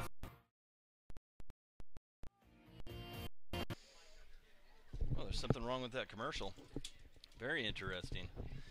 Well, we're going to have to issue credit to City Kids Day Camp for that. That came across very sketchy. I don't know what the deal is there. I'll have to go back and look at the file and see if... see what kind of activity we got there on the file, huh? Yeah, I don't know what the deal is. Regardless, Traxel hey, comes over at, out of people the game. over at City Church, you're getting on next week for free. Yes, you are. That sounds like a good See, deal. we have this guaranteed here that if you advertise with us, we will put you on at least 3 times during the game. We'll just keep on rolling over our advertisers. We got more advertisers that we'll plug in the second half. We're looking like we got 5 wide. Come up with the pass, and he Yeah, finds number whoa, 83. connected. Chris Jackson comes up with the ball right at about the 5-yard line. What a great pass and what a great catch. Because the hit he took afterwards was enough to knock a ball loose, but Chris Jackson was able to hold on to it. Powers comes back in, and we'll see if Bearcats can punch this in for 7 here, or for 6. Well, that'd be nice to close this margin up. That would be nice. Close Great that play gap by a little Chris. bit. We got Cameron Smith and Powers in the back. And they're going to find Cameron Smith, and he runs the same, and he is met there by 3 Bulldog defenders without a gain. Almost looked like maybe he lost a yard there. Yeah, they're going to change the spot. Now they're at the 5, second and 5 so and goal. we actually didn't lose any yards there, and we're going to be same at the 2nd and 5-yard line with 5 to go into the end zone.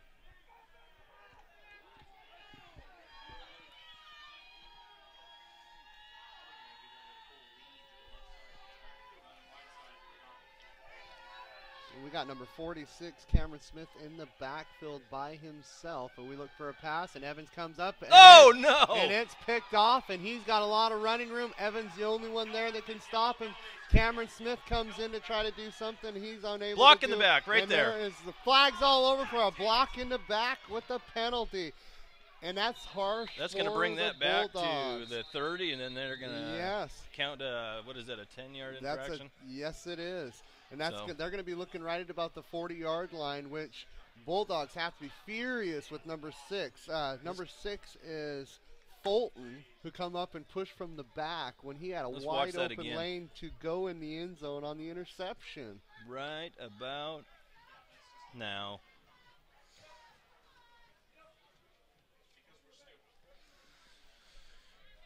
So a block in the back is going to be called, and Fulton's got to be kicking himself in the butt right there for doing that. no kidding. I mean, the interception was there and the touchdown was there, and to come up and shove from the back is just crazy. So they're actually going to place the ball at the 50-yard line. That looked like a 15-yard penalty. And all things being said, I guess that now you have a pick 6 turning into, pretty good sides of field to defend Yeah. if you're on the defense. Not, you never want to turn the ball over, but Yeah, and that was a best still case was a- scenario for yeah. this situation, I guess. Still ended up being a 50-yard interception play, so we'll see. 24 comes through with a run, and he runs over a few Bearcat defenders. 24 is Van Beach, and he barrels all the way up to the almost to the 32-yard line. We're going to say it's at the 30. Yep, right at the 32-yard line. Beach come up big on that play to be able to pick up, 17 yards, 18 yards. Bearcats Yeah, defense got to snap back into it. They Yeah, can't let that's that tough. interception, get to them. They have to snap back into this. Lilly stands over the center. We got split backs. And we got flags on the play. And it looks like it's going to be against the Bearcats. Lots of penalties called today. And it is going to be offsides against the Bearcats. And so I mean, for the Bearcats, that's got to be close to 100 yards in penalties in this first half. I honestly don't see, take away the penalties from the Bearcats, and I don't see the Bulldogs really being that good of a ball club. I think they're playing pretty even right now, minus the penalties. They are. Yeah. I mean, the Bearcats keep putting them in a field position, and split backs, they hand off to 24, Beach again, and he is balled up by Daniel Brown and taken down at right about the 33, but they're going to call forward progress, so it looks like they're going to stop it right at about the 31, it looks like. Yeah, it looks like right about the 31-yard line. So we'll have a second, and I don't know, looks like about 6, 7. Yep, looks like they're going to actually put the ball at the 29-yard line with a second down and 7 to go on the 29. Lilly over the top of the center again with split backs. Drops back to make a pass, makes a pass in the middle of the field, and it's nearly picked off by Robbie Lyle. I'm so flag shy now. I swear. Yeah, there's I was waiting for one. Kids playing ball in the background. I've seen something fly through there, and I'm like, oh no, not again. And with all the penalties we have, it makes you, flag shy. That's for sure. But we got an incomplete pass, and now it's going to be 3rd down and 7 on the 29-yard line.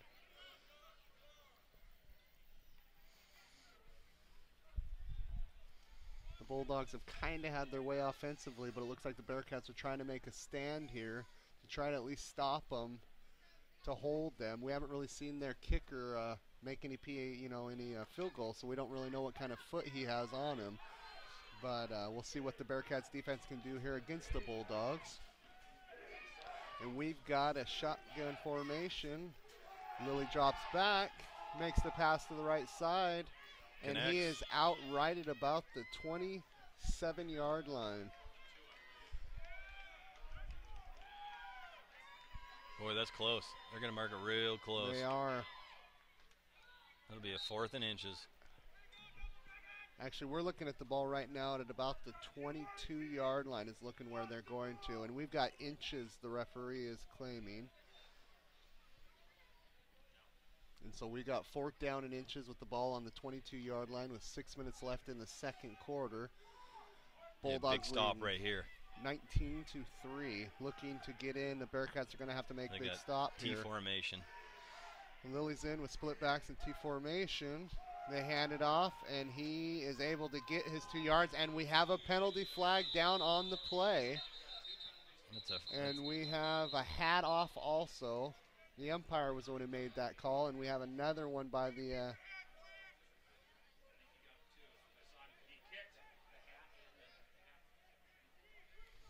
Time to figure out what's going on here. Yeah, because we have a penalty in the middle of the field, and we have a flag on the other side of the, on the other side, the far side of the field. So we'll see what kind of penalty we have here.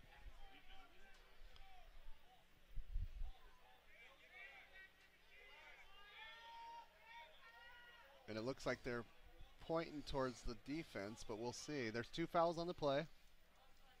We got offsides on defense. And we have a personal foul against the offense. The penalties are going to offset each other, so we're going to replay the play. And so with some of these personal fouls, you'd almost figure somebody's going to get ejected here soon, Yeah, no kidding. Especially when you're throwing flags and then throwing hats. So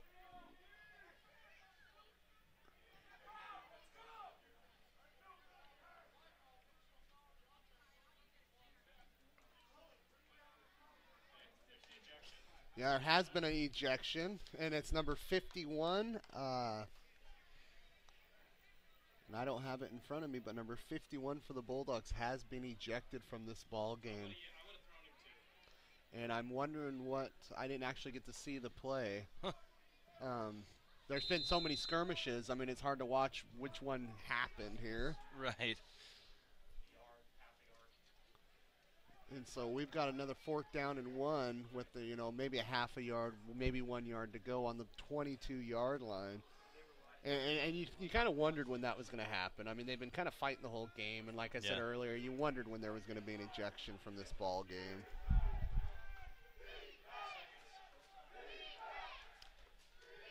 Quarterback keeps it himself, and he's able to push, and it looks like he's able to pick up the yard he needed to get the 1st down. Lilly just dropped his head and ran right through the middle, right behind his center. And his center's a big boy. I've noticed those men on the front of the Bulldog. There's some big boys there. I wish I had some weights on them, but I don't. And they're big. The 2 guards in the center are pretty good-sized people. So we got a 1st down and 10, ball on the 20-yard line with 4 minutes and 45 seconds left on the half. Lilly over the center with split backs. Able to hand it off, and he takes off left, and he's able to get away from him. And there's another flag down on the play, and he's pushed out right at about the 6-yard line, but there is a flag down right at about the 19-yard line, and it's going to be against the Bulldogs, so that run's going to be all for none. All for none.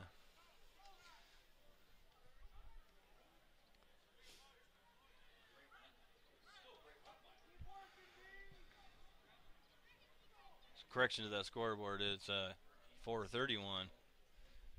Man, it's really hard to balance all this stuff in here. Yeah, it is. We're This is running not on easy, a short folks. staff tonight. Yeah.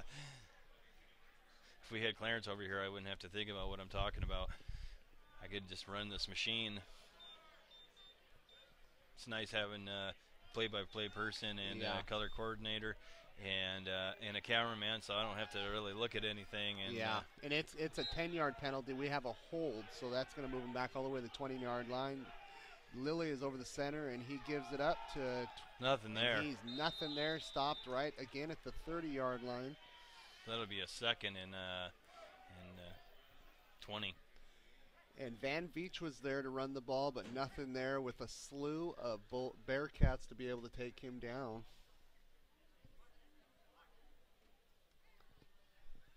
2nd down and 20. Ball on the 29-yard line. Clock is still moving with under 4 minutes left to go in the half.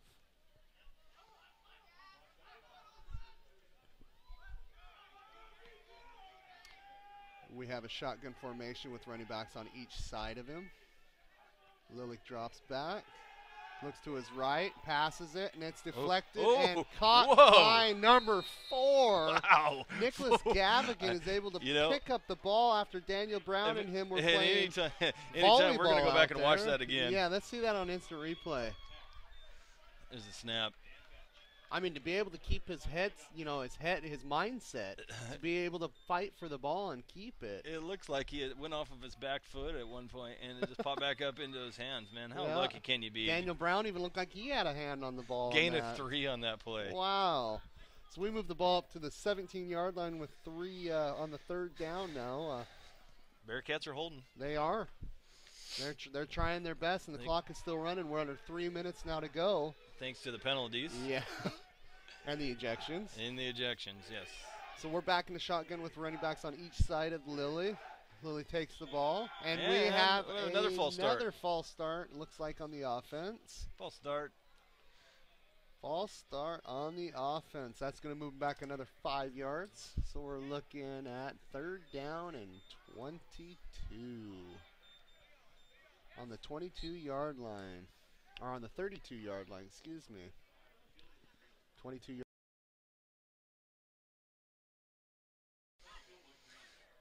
Say, folks, this is brought to you by GraceHarborWebTV.com. We broadcast events, and we're brand new at this, so have patience with us. There's technical difficulties that arise at times, but anyhow. Lilly in the back again to take the pass, and he's got a man right in his face, and there's somebody wide open, and he gets hit big, but able to hold on to it. 83, Toby Syme.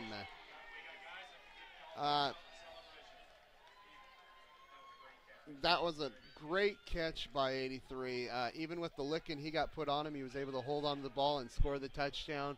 Big play by the Bulldogs to be able to come up, 32 yards to go on a 3rd down and put the ball in the end zone. Now it's a 25-3 lead. And with the PAT, we're looking at 26-3. So we'll see if the PAT can get kicked through this time, because the Bearcats have been able to put their hands on the PAT every time. So we'll see what we can do here.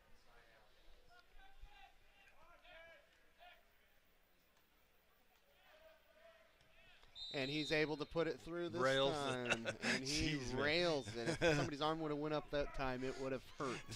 What if you're standing there and that ball comes right at you, man? Yeah. That's a popcorn dropper there. That's a low kick. So the Bulldogs go up 26-3 with 2 minutes and 9 seconds left in the 2nd quarter.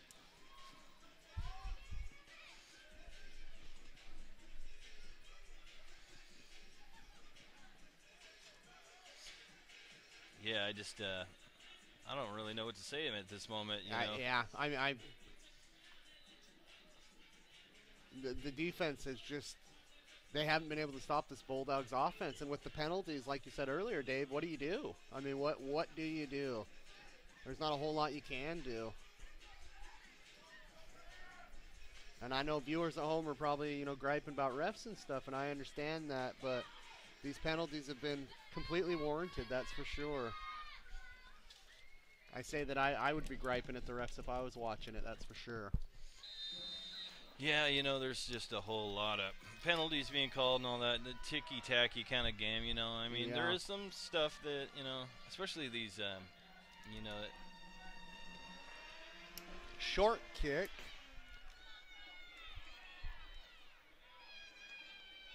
.47 comes up with the ball. Ooh. Never seen one of these leg bend like that. Yeah, leg was bent back pretty good. We'll see if he pops up or stays down. We got a Bearcat down over yonder. We do. That's number 83. That's Chris Jackson, and that's not going to be good if Chris Jackson is hurt on this play, because he's one of our bigger receivers, and we like to use him for plays. So we'll see what this is going to be. It looks like they're working on his knee. And that's not good for the Bearcats.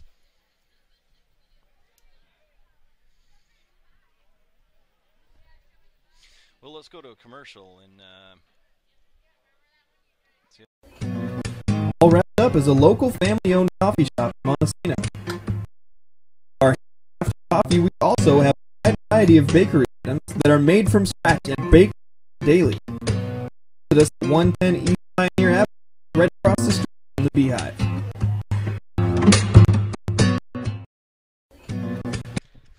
boy, folks, I don't know what's going on here today, but gee willikers. We're going to have to look at the way we make commercials, I think, because there's something going on. Huh? It looks like they got Chris Jackson off of the field. He's walking on and under his own power, so that's good.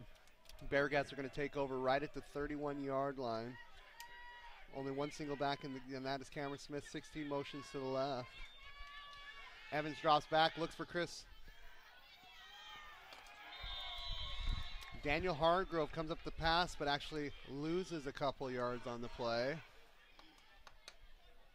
That's tough. When he caught that ball, he was mad over there. Yeah. Yep. And he's Clarence all high and mighty walking back and forth. Yeah, he's the man the now. thumbs up. He's the Mr. PA man. Evans comes back and passes. Looks oh, good. see, He's now got this number is what 7. worked last He's week. got Joseph Winther, and Joseph Winther's able to take the ball all the way up to the 48-yard. And we have another penalty. And it looks like a Bearcat first down with the penalty. Ball's going to be placed right now as we speak at the 47-yard line, but with the penalty, we could be going up, and we'll see.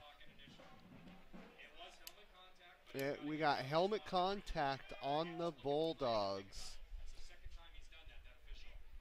And so we'll see what we're at here. And that, I believe that's a 15-yard penalty, and it is. Big penalty for the Bulldogs. It's going to let the Bearcats get all the way on the other side of the in their own territory now on the 40. Actually, let's say the 37-yard line. 38-yard line is where they're finally going to place the ball. That was a big penalty. We got 1:20 left on the clock. First down and 10 on the 38-yard line. Evans goes over the top of center. Cameron Smith is only one in. And he's got pressure, and Evans has to bottle himself up and go down on the ground. Number 13 for the Bulldogs, that is Frank Connell, there to take down Evans. We have a timeout for the Bearcats with 1:04 left in the second quarter. Folks, I just want to remind you that you are watching the Bearcats Football Network here, and we stream the Bearcats games. We do a bunch of other stuff. We're out here streaming this live. It's about a 3.5 second delay.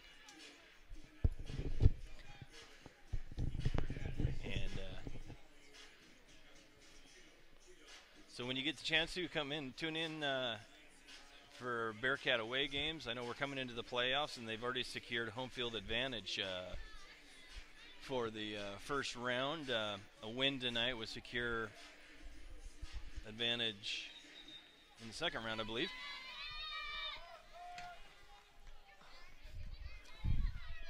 Second down and 11 on the 39-yard line with 1:04 left. Evans over the top of the center again with Cameron Smith in the backfield. We got trips right. And he almost has Chris Jackson, who was hurt during the kickoff, but he's back in there. Nearly had him for a pass, and that would have been a big pickup for the Bearcats, but was unable to find his man.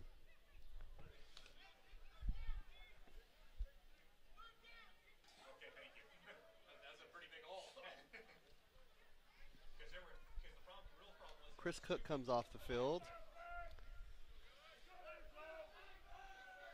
59 seconds left with third down and 11, ball on the 39. Evans over center again with Cameron Smith in the back. Drops back, and he's under pressure again and taken down again by number 30. By number 30, Connell again. Or let's say, I messed up there. Let's say Cantrell this time. Cantrell was there to put Evans down in a hurry, and they lost yardage on that. And we are now, the ball's on the 43-yard line.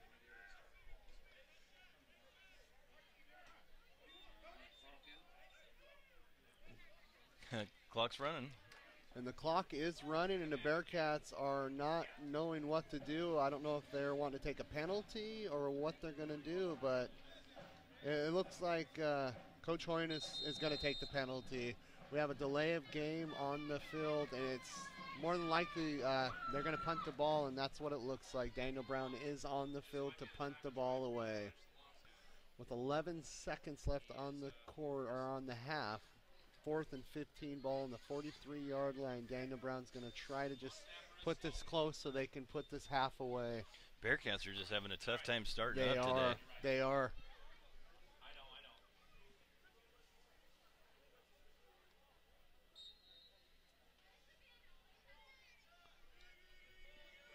Daniel Brown back to kick the ball.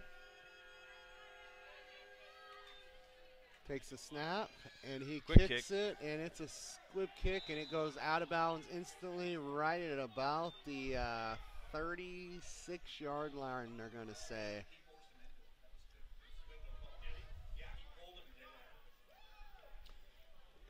And I'm probably thinking the Bulldogs are probably going to just run this clock off. 4 seconds left. There's no reason to take any kind of risk. I mean, there's not really a risk involved, I should say. It's a 26-3 game.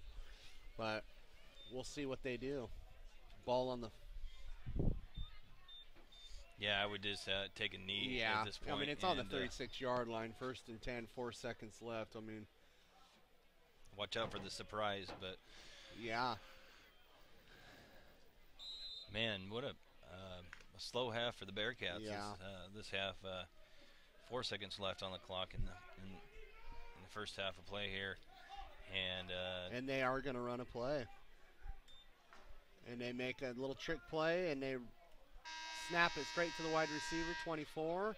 Daniel Brown runs after him. Horse collar tackle, and there's going to be a flag. And I think he did it on purpose just to get him down. You know, Daniel Brown, he threw his hand up right away and said, I did it. Well, and you know, we all seen him do it. That's a tough one. That is.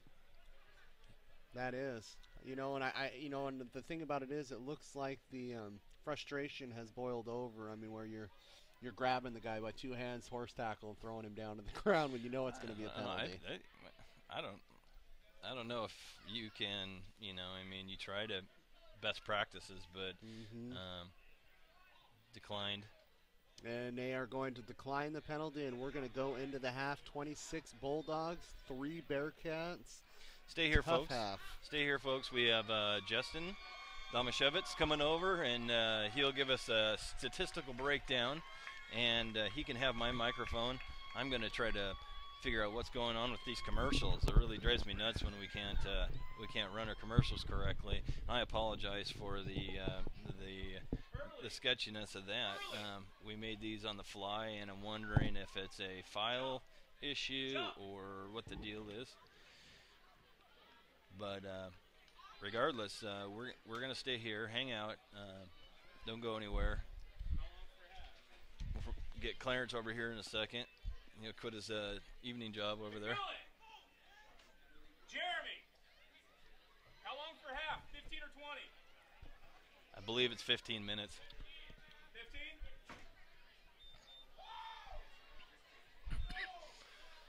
15? What do you think? Tough half. Yeah. I had to was a tough stand one to up. watch. You guys can't see me right now, but I had to stand up because, you know, to see the Bearcats get done like they've been getting done this game is heartbreaking. You know, they've had a good season so far, and this team, like we said earlier, isn't that much better than them. And to be able to put up 26 points up in the first half, it's tough. That's tough. Welcome back, Clarence here. Yeah, I'm back.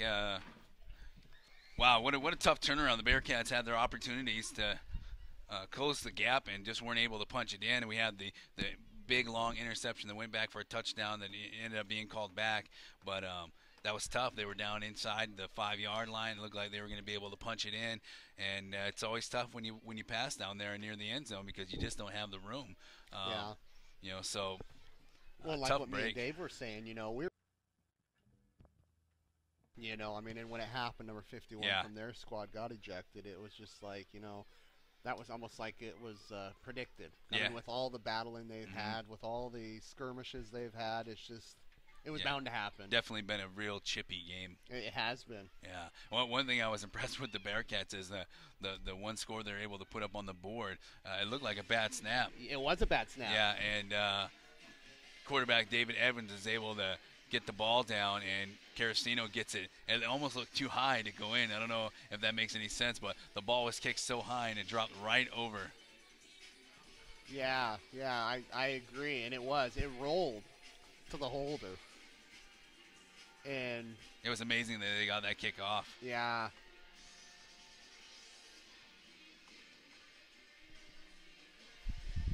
Yeah.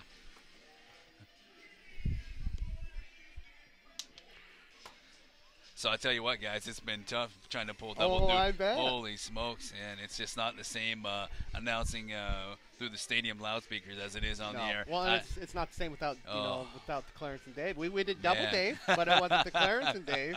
This is my partner Dave. This is my other partner Dave. And I'm gonna go ahead and hand off my microphone and let Justin come in. He's our halftime color man. So here we go. Welcome aboard, Justin. What do you got for us in the first half? A lot of unfinished business. Well, there's a by the couple of really offense. important numbers. To me, penalties is a big one. Huge. 84 penalty yards for Grays Harbor, but if you look at the flip side of it, 70 penalty yards for Bellingham. So it's not exactly like, I mean, this game has been dragging on so far. And that's not counting when you're factoring in the yards. That's not counting the offsetting penalties. Right. That's not counting the penalties that have been declined, which there's been several. I mean, holy smokes, there's been a lot of flags thrown today. And I heard you guys say something at one point about wondering when someone was going to get ejected, and I was sitting over there wondering the same thing. I mean, how many personal foul unnecessary roughness penalties do you have to see before somebody finally gets tossed? And I didn't see exactly what happened on the play where it looked like a kick. A kick? Yeah, it looked like someone was. Well, I mean, something was going to happen. Tempers are boiling. If you look down to the Grays Harbor sideline, there's some guys that are just screaming. They're really mad. So, I mean, penalties have been a factor. Offensively, I think it hurts them not to have Gates. Now, Cameron Smith has been playing really well. He has 10 carries for 57 yards, so that's not really the issue. But you can see the way that the defense plays differently. They're kind of spreading out more towards the sidelines instead of really bunching all their guys in the middle, not having that fear of having Gates just pounding them up the middle like that. And what do we know about Gates? Is he not feeling well today? I haven't heard anything. All I heard was that he was injured. I heard that coming from the Grays Harbor box over there. All I know is that he was hurt. I didn't know, and it happened during the game. That was all I knew. Not like they moved the ball really all that well in the first couple drives when he was in. Right. But, you know, Gates is a guy that takes a while to get in the flow of the game sometimes and can struggle early. And I noticed early there, they had sometimes 9 guys up on the line of scrimmage. Yeah, and they still have a lot of guys up on the line of scrimmage. They're just a lot more spread out. They're not so much all bunched up in the middle, and that makes for some more lanes for Cameron Smith to run through. Really, this game is being won in the trenches, in my opinion, especially in the first quarter and for the beginning part of the second quarter. It was Evans was pressured on every throw, and sometimes had a guy hanging off of him. Exactly, and you know, there's been some pressure on Bellingham's quarterback. That'd be Leon Lilly, right? Yep. Okay, so there's been some pressure on Lilly as well, but he has managed to hang in there, step into the throw. He's gotten clocked a couple of times, but he's been managed to hang in there. That touchdown on the post, see, it was number 83 that caught the touchdown pass. Yes, I don't know if you saw what happened in the backfield on that play, but after he let go of that ball, he got rocked. No, I missed that. Yeah, he got rocked, and then the receiver got rocked when he made the catch. And the fact that he hung on to the ball was really impressive. The fact that the quarterback was willing to step up there and take that hit was really impressive. And it seemed to me like on about half of his pass attempts, Evans has been moving backwards. Yeah. Like even when he's not necessarily, a hit's not necessarily imminent, he's still moving backwards on the pass, and that's really, you know, that's a way that's making him struggle. And at the same time, we've seen other games this year where he's struggled a bit once they get into the red zone. Yeah. So those 2 passes that have been intercepted right at the goal line, that's a part of his game that he really needs to focus on and work on. One of them was ill-advised. Yeah. You know, it was pressure related. Blitz came in, he just chucked it up in the air. Ill-advised pass. The other one, the receiver was somewhat open. If he hits him in the right spot, he just threw the ball way too flat. Yeah. If he lobs that up and over towards the sideline, around where the front pylon was, that would have been a pretty catchable ball. The receiver had a little bit of space. So I think they need to focus on, well, protection is one thing. Maybe run a couple of screen passes, something to counter this blitz, because Bellingham is getting pressure on them time and time and time again.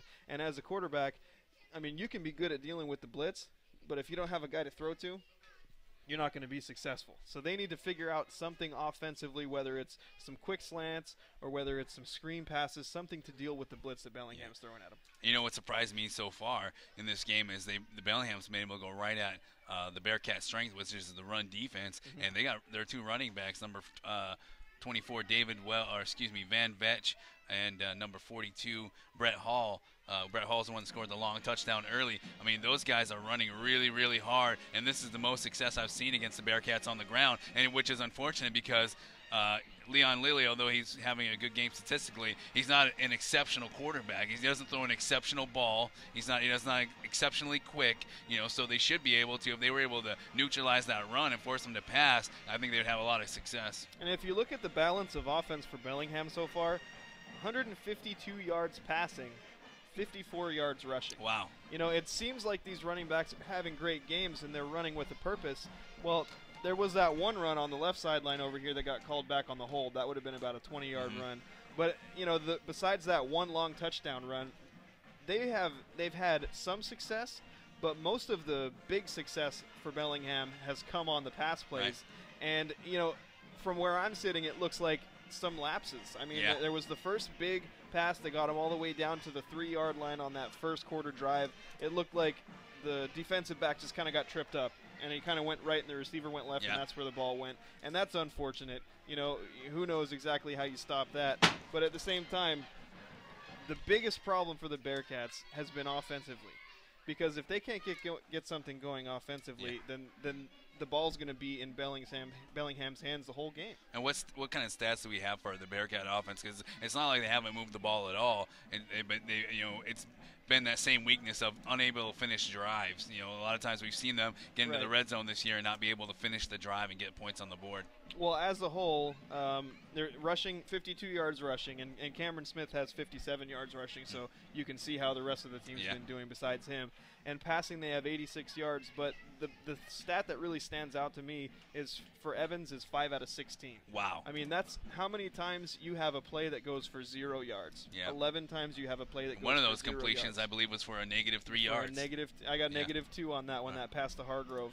Yeah. So, yeah, I mean, it's, figuring out something to deal with the blitz. They've been running the ball okay, but if they can't supplement that with some type of a passing game, then they're really going to struggle. And it's a stark contrast from last week in Yakima, where they were able to be very successful with the pass. They went downfield several times to their wide receivers, were able to stretch the field, and their defensive backfield last week played out of their minds. A lot of batted balls. Okay, and that'll do it for the halftime discussion with Justin. Justin, thanks for joining us. Appreciate the help, and we're going to go to our band, Nicholas Keaton.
All right, folks, that was Nicholas Keaton from Westport, Washington.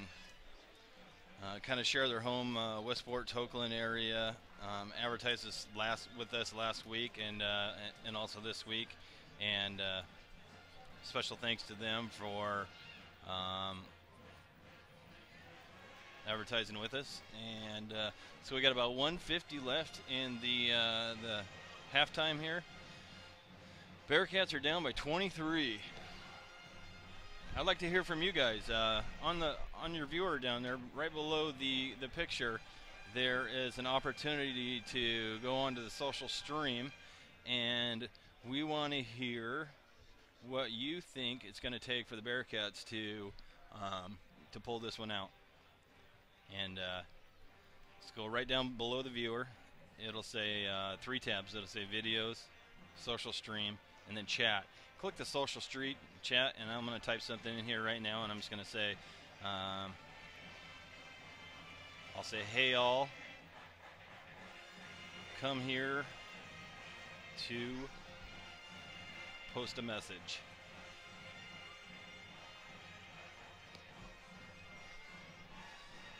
If you're a Facebook friend of ours, of mine, pop in here and write something for us. We're curious to see what you guys think about this. Give us feedback. Your fireworks going off in the distance.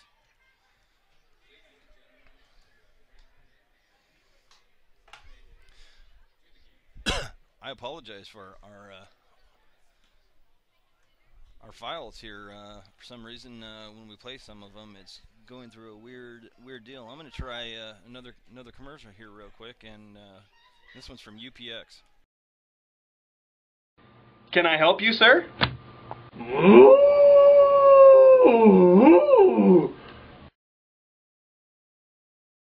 No, but we can ship animal remains. Would you like to do that?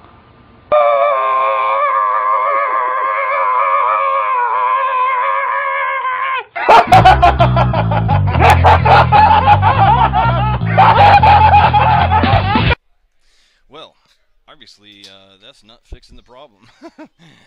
Okay, we're going to run this all over again. We'll have to redo our commercials, and we'll come back next week. And so basically everybody that you see here is going to get a free set of commercials next week. It is raining now here, or a heavy drizzle, and you can't help to think if that's not going to make the ball a little bit more slippery. Probably see a couple fumbles.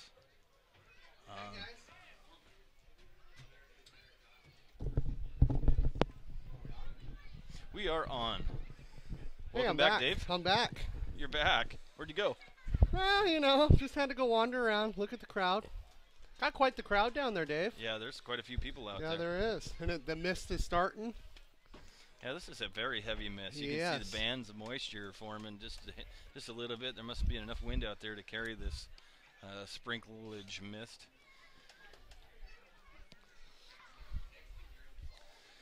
So yeah, I guess if it's not one thing, it's another. We're having a heck of a time running our commercials today. Yeah. It's giving us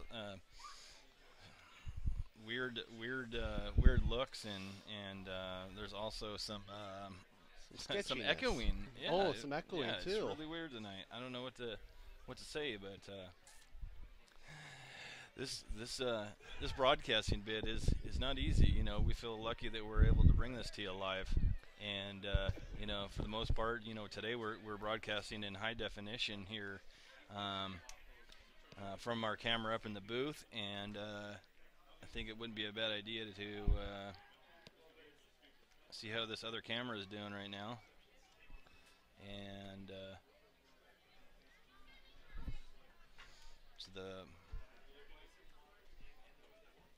see now, you know what? It's telling me that I've got like 3 hours and 21 minutes battery left on it. Imagine that. So there is no power down there when you even try plugging it in.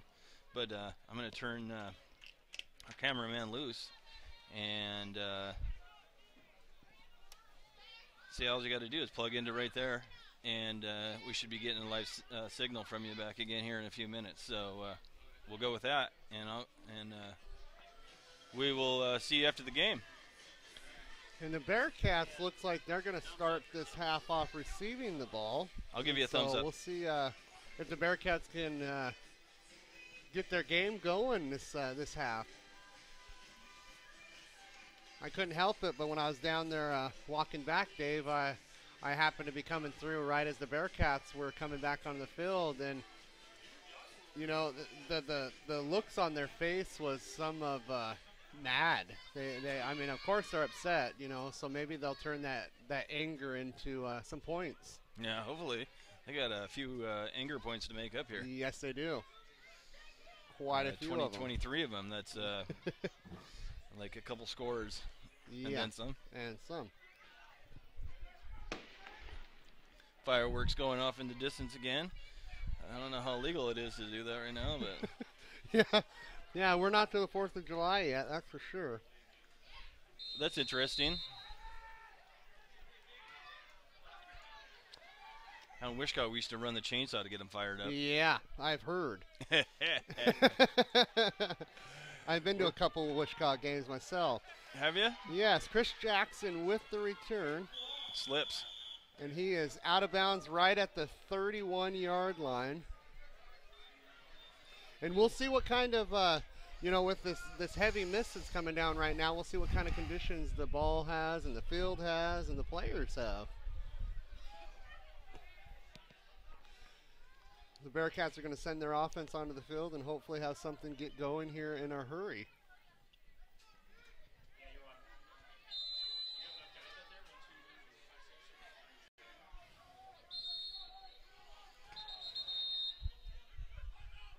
And we got a timeout already by Bellingham. Just a reminder, folks, you are watching the Bearcat Football Network on Grays Harbor Web TV. Maybe that's the way we're going to have to go in the future, is that we'll just do, you know, a picture and just do a voiceover. Cause, yeah. I'm telling you, you know, I don't know if it's the computer program or if it's what the deal is. I'm going to have to go back and we're going to have to redo these commercials from what we know, and look at the equipment and figure out why these 20-second commercials aren't running correctly tonight.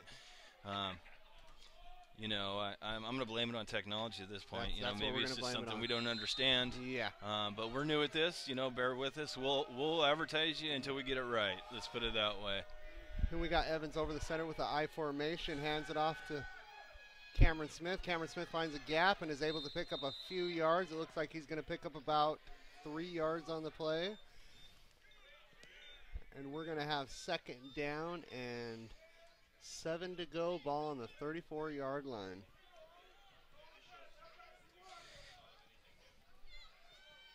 Yeah, eventually, folks, what we want to do is we want to get to the point where we can eliminate these commercials that pop up in front of you.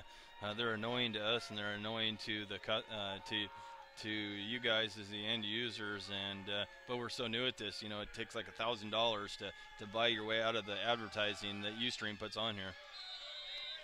And Cameron Smith is able to pick up another couple yards and rushes his way all the way to the 36-yard line. And that's going to pick up another 2 yards, and we are going to look at 3rd down and 5 now. I guess the bottom line is that Grays Harbor has never seen anything like this before, you know. To be able to have a 3-second delay, watch a football game from the local stadium. And you know, I mean, everybody gets busy. They can't go, you know. I mean, the fact that we have currently 16 people on, you know, we've had 100 people pop in and out. It's pretty exciting. That is exciting, and we thank all of you guys for coming on and looking at us and hearing us. And it's like a quick pass to number 7, Joseph Winther, and Evans not able to connect with the pass, and we're going to bring out the punt team with the ball on the 36-yard line. And Daniel Brown has seen his fair share of punts this game. More than he's probably wanted to see, I'm sure. It's just, I can't help but saying, but it just looks like Evans cannot get comfortable in that back with the defense coming right up on him. And the defense is looking for somebody else to come in, and it looks like Vincent McCrory is going to come in, and they need to hurry before there's a penalty for delay of game. We're set now, and it looks like, and we have an offside on number 6, and that's going to be a first down for the Bearcats because they only needed 5 yards to go. So Evans is going to get a shot to get right back out on the field here. Now the Bearcats are yelling to call the offensive group back onto the field because the penalty will make it a first down. And it will make it a first down. Lucky turn of events for the Bearcats yeah, now. and I'm wondering if the whole confusion of the Bearcats got the Bulldogs to jump off sides there, you know? I mean, running people on and off the field there, it kind of maybe got them a little excited, and they jumped off there. So Daniel Brown comes back off the field to resume his duties as a defensive linebacker. Quite amazing, folks. And it looks like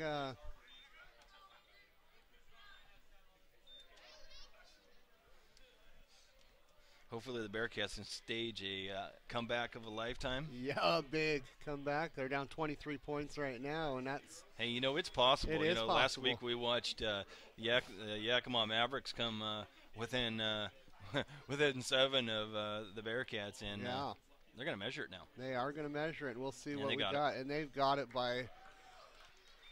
That's a lot of space in between the ball to be measuring it. Yeah. Good foot at least, Dave. And so they measured it out, and it is going to be a Bearcats first down after the penalty of the offsides on the punt.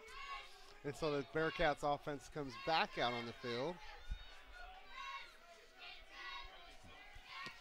And I have not seen Jeff Gates come out of the game. I'm wondering if there's something wrong, or, you know, it's kind of strange to not see him out there, but Cameron Smith has stepped up. Evans drops back to make a pass, and he shoots it far down the field, and it is nearly picked up by number 38, John Bond. John Bond almost brought that ball down with him. Right when he hit the ground, it seemed to have come off, and I'm sure this mist had something to do with that ball coming out of his hands. Yeah, I predict when you guys are off having your break, you know, I kind of predicted this miss was going to cause havoc, and you know, what I said is I thought we'd see a few more fumbles and you bet. You know, drop passes. Yeah. And it makes for the quarterback too, you know, to be able to throw the ball accurate. You know, it takes a little off. We're in I formation with Evans over the center, and Cameron Smith comes up with the run, breaks a few. And he's able to break it all the way for a first down to the 51-yard or 49-yard line. Sorry about that, guys. 51-yard line. That's good. Yep. It's the 103-yard line. So it looks like they're just going to be short. They're going to call it third. They're going to call it about a foot short. So we're going to be at third down and 1. They're going to say, but I'm going to say about a foot instead of a yard.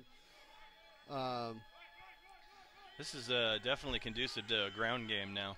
And there's a sneak. And there's a quick snap, and Evans is able to get up quick and pick up the. He picked up actually a couple yards on that play, so more than enough. That's what you know. The sneak is almost impossible to defend against. Yeah.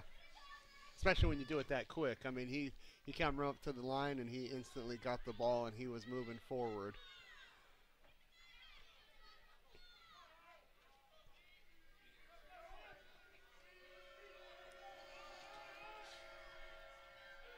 Evans over the center with Cameron Smith running to the left, handoff.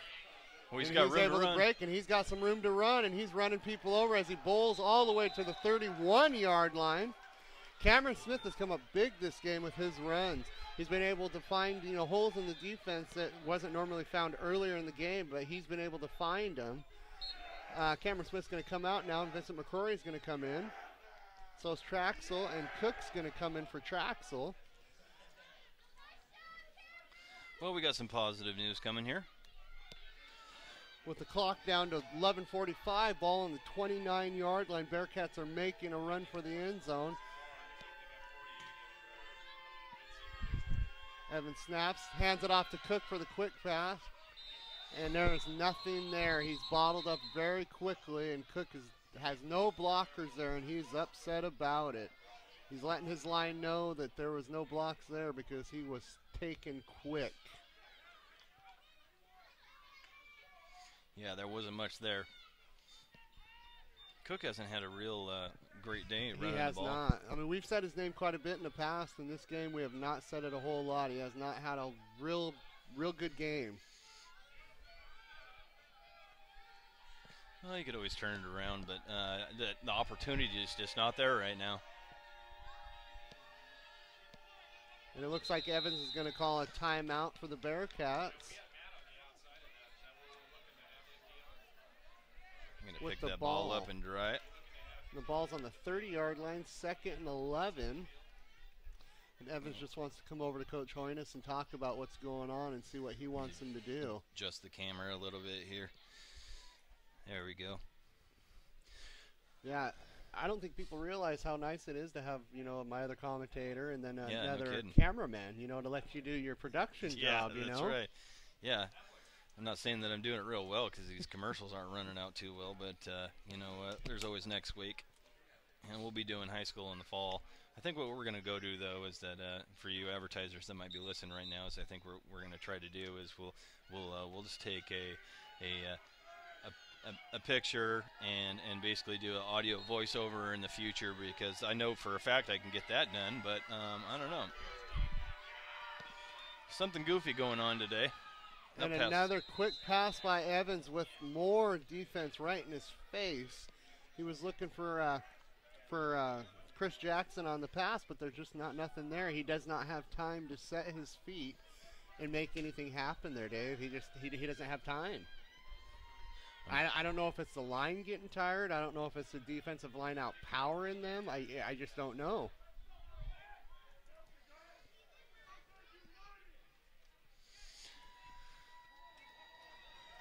That's a good question. Nevertheless, you know, there's plenty of time left on the clock, and the Bearcats are in good field position right now. 3rd down and 11 with Evans over the center. Drops back and makes a pass. And again, he's got defense right on him, and he's sacked all the way back at the 42-yard line with a loss of 12 yards on the play. That brings up 4th down and a lot, and they're going to have to bring in the punting team. Yeah, that would be a fairly large field goal if they tried it, but I wouldn't hold it against them to try it. I wouldn't either. He drove 142 yards from the hash mark over here, which is really, you know, a little bit longer distance. Yeah. And that was a bobbled snap. So, but it looks like they're going to punt it, and they'll try to pin him down into the short end of the field there, or the long end of the field, however you want to look at it. However you want to look at it. Daniel Browndack for the punt. Takes the snap. Gets the punt off, and he punts a nice punt, but it goes into the end zone and out the back of the end zone, and the ball will come out out on the 20-yard line. He just, folks, if you couldn't see this, but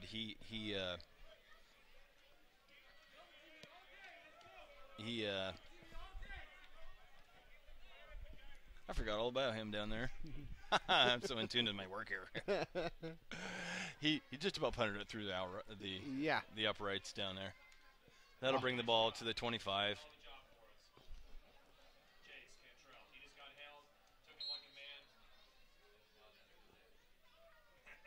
So the Bulldogs are going to have the ball now on the 20-yard line, 1st and 10 with 9:55 to play. We have Lilly over the center with split backs.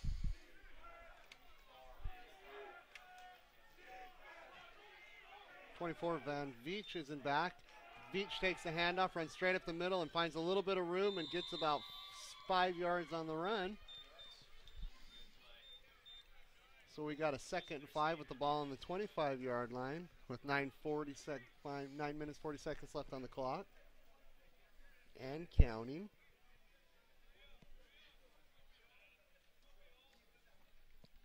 Quite a few folks in the stands here tonight. There's quite a few down there. That's a good tournament. Yeah. Turnout. And Van Veach, I mean, he's been doing great running for the Bulldogs. I mean, those quick little running plays that he's been getting are doing the job. And again, they go to Veach, and he gets another couple yards. And it looks like the ball came out, and it looks like Big Matt Brown has the ball, and it is a fumble. Matt Brown comes up with it. That big boy don't get his hands on the ball very often, but he's got it this time. Yeah. And that's a great turnaround for the Bearcats to be able to be, right on about the 32-yard line here I'm looking at, going into their own end zone. So let's see what they can do with this. Bearcats are going to try to recruit now. Mm-hmm. I'm having a tough time talking tonight, too. You're not used to it, buddy. You're not used to it. Yeah, I know it. So we'll see if the offense can get it going right now. They need to do something. They don't, you know, with 9 minutes left on the clock of the third quarter, they need to do something. Quick handoff to Cameron Smith. Cameron Smith barrels his way towards the 25. And it looks like he made it right about the 25-yard line. We got somebody for the Bulldogs down on the field.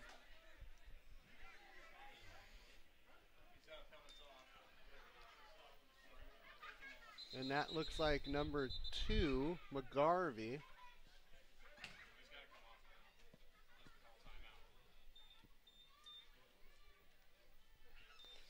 McGarvey's going to have to come off the field now since he was hurt and they had to stop the play. So he's going to have to come off the play to rest himself now. And I'm sure he'll be back out there. We've said his name quite a bit tonight. So I'm sure they don't want him off the field too much right now. Bearcats were able to pick up 3 yards on the play. Now it's 2nd down and 7 on the 24-yard line. Evans just looking for something here.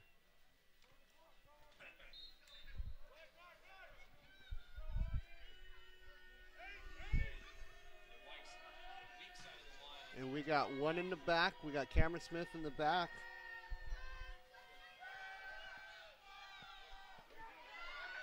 And we got a catch by Cook, and Cook's looking for some room. Cook's got room. And Cook's got room, and he's in the touchdown. He's in the end zone. Bearcats scored touchdown. We got a 9-26 game. That is what the Bearcats needed. They needed to get the ball into the end zone, and he was able to catch a quick pass and get himself into the end zone in a hurry. Who was that? That was Chris Cook. We just mentioned it a little earlier. Yes, we did. Maybe he heard us up here or his ears were burning. One of the two, but he heard something and he was able to get into the end zone. And that's big for the Bearcats. I mean, they need to keep going now and trying to get it back in there again. You know, hopefully their defense will come out and play hard for them. Carasino is on to kick, and he puts it through with ease. Kicks it almost into the Wishkar River. Now we got a 26-10 ball game with the Bearcats looking like they've got some kind of momentum, hoping they got some kind of momentum here. So special thank you to Baskin Robbins for advertising with us this week. Pop over there and get some ice cream. 32 flavors. And what else do they offer there? They offer smoothies. Smoothies. They offer dang good smoothies. Really good smoothies. They offer coffee drinks, sugar cones, waffle cones, sprinkles. My kids love the sprinkles. As do I. Yeah. Hey, enough said, man. You just sold that one. If they stay open until 11, then I'm over there tonight. I sold you. Yeah. In fact, I'm going to pop in there Monday if I get a chance to. And we got a lot of people on the field running off for the or for the Bulldogs. Sorry about that. Bearcats and Bulldogs are so they close are, to, yeah. you know. The Bear Dogs. The Bear Dogs, yeah. Yes.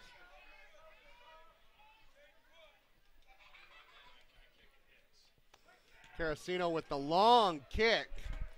Puts it all the way into the end zone, and that'll bring the ball out to the 20-yard line. Great kick by Carasino. That'll go to the 25. They move it. No, last week it was the 25, but they didn't change the rule overnight. Touchbacks are supposed to be taken to the 25. Well, that kind of looks like that's what they're doing here, 25-yard line. Yep. So I was looking at the scoreboard, and the scoreboard, show you here real quick. So ball is at the 25-yard line with 8:43 left to play. Bulldogs up 26-10.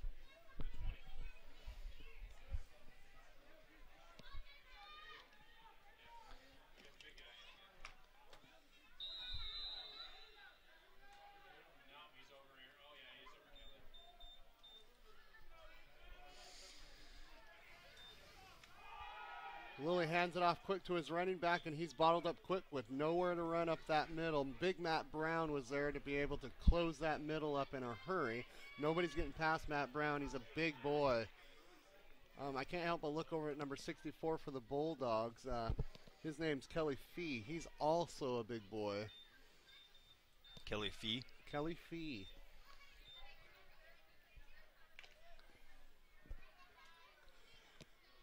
They were only able to gain a yard, so we got 2nd and 9. Lily back with both split ends.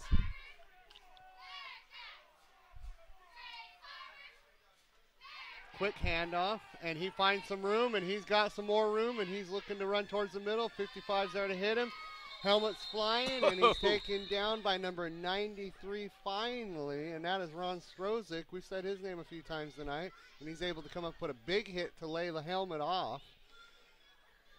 24 Van Beach on the run. He's a monster. Moved the ball all the way up to the 46-yard line. Very good run. Very good gain. Clock is running with 7:40 left. Ball in the 46. First down and 10.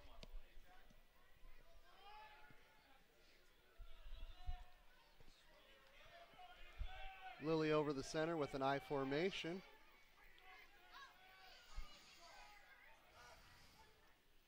Quick handoff again and runs into Matt Brown. Matt Brown has his hands all over the ball trying to get another fumble, but number 42, Brett Hall, was able to hold on to the ball and not fumble it again. Matt Brown had a bear hug on that ball. I was surprised he was able to hold on to that Hall. Hey, it's getting slippery out there. There's no reason why you can't. I've seen that. Boy, what team is really good at that? I think that was Nia Bay that in one game I seen 2 takeaways. Oh, Like wow. they just stand Just them up ripped it before right the whistle. away. Yeah, rip it away and then run away. We got a shotgun formation by Lily with split backs. Drops back, makes a long pass. Ball squibbing out. Looks like an interception, and it's in and out of number 81's hands. 81 is, we got Tex, or is that Deshaun? No, I think that's Tex. Number 81, Tex. 81 is Tex. I'm going to watch that one again. And let's see that on instant replay. Back up a little farther. Looked like it went right in his hands and came right out. When Lily threw the ball came out really slippery. Yeah. And it was doing the duck in the air. That was nearly picked. 3rd down and 6 with the ball on the 50-yard line. Lily over top of center again with the split backs. Drops back. And he's hit by Daniel Brown, but there is a flag on the play at the 50-yard line, so there could be a hold on the play is what I'm thinking. Hold on the play and a sack. And a sack. So what does that mean for implication? That ball is dead right back there. Yes. At the, he sacked him all the way down 30, at the 41-yard line. And the hold could take them back. Hold. Offense, just like we thought. And so we're going to be, it looks like 4th down and a lot. I'm just going to say a lot here, bud.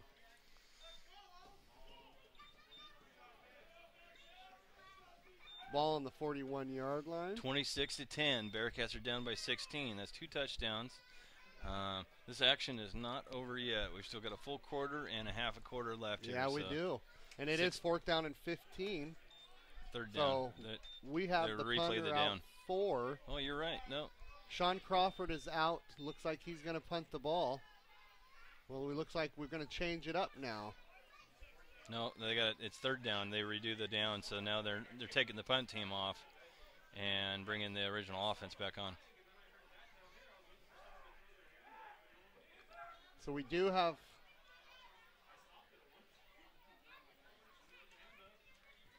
Well, no, now they're saying, Dave, that it is 4th down. 4th and 15. Okay, now we're back to 4th on the field. Crawford back to punt. Takes the snap. Punts it away. Daniel Brown right in his face. Short punt. And he touched it, so he needs to jump on it, and he's luckily able to jump on that ball before it was in the Bulldogs' hands. Man. That could have been a big mess up for Tex. Yeah, if they would have got that ball back right there, that would have been put them right at the 31-yard line going into their own end zone. That would have been a big catastrophe. Okay, so now if you're the Bearcats, what you got to do is you got to, run the ball effectively and then go back to splitting that defense. Yes. That's And you gotta get the Bulldogs on their heels. Yeah, and they've had their fortune running behind Cameron Smith. So you almost wonder if they just keep going with him. Traxel's at fullback. They're in I formation with Cameron Smith in the back. Evans over the center. Snaps the ball, hands it off to Cameron Smith like we thought, and he's hit immediately with a no gain.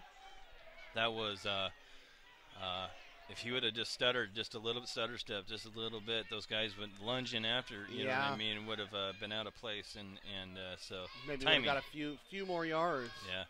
He was able to pick up 1 yard. Off to the races there. Yeah. Traxel comes off.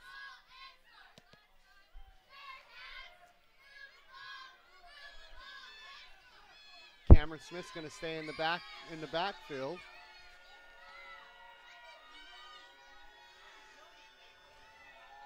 Evans over the center, takes a snap and fakes a handoff and has somebody falling behind him, and he's hit hard by number 79, James Andrews.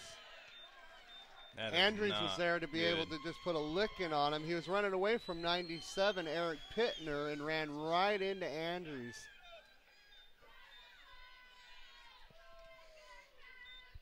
There's not a whole lot Evans could do there. Evans ain't getting a whole lot of help from his outside linemen. And without the help, being able to take, both tackles on that play, let their men go through. So they've got to figure this out to give their quarterback some kind of protection. Evans over the center, drops back, fakes the pass, throws the pass, and it's way off. Looking for number 22, Jeremy Walker, and there's just nothing there. He's being chased down. And he doesn't have time. He does not have any time to be able to throw the ball.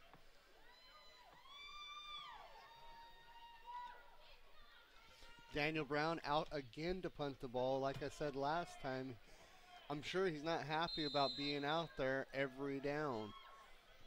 There's 4th down and 19 with the ball on the 22 with 4:54 left on the clock.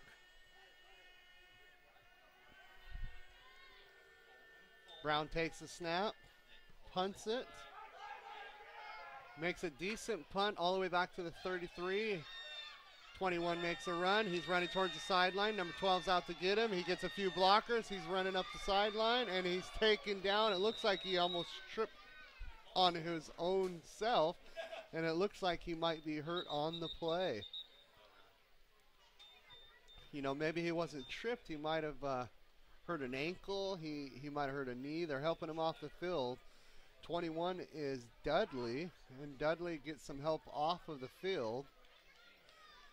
And it looked like Dudley had some running room down that sideline, and he just kind of fell down when he was going to make a cut. So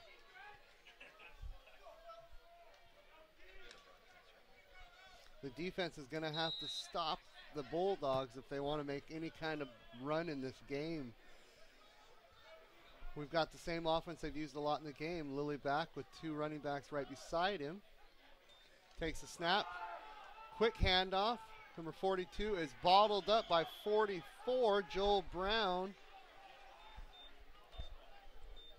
Brett Hall on the run. Not a lot of running room for Hall. It looks like he almost even lost a yard on the run. So we got 2nd down and 11 on the 39-yard line with the clock running down to 4:15. We've got a 26 Bulldogs lead to 10 Bearcats.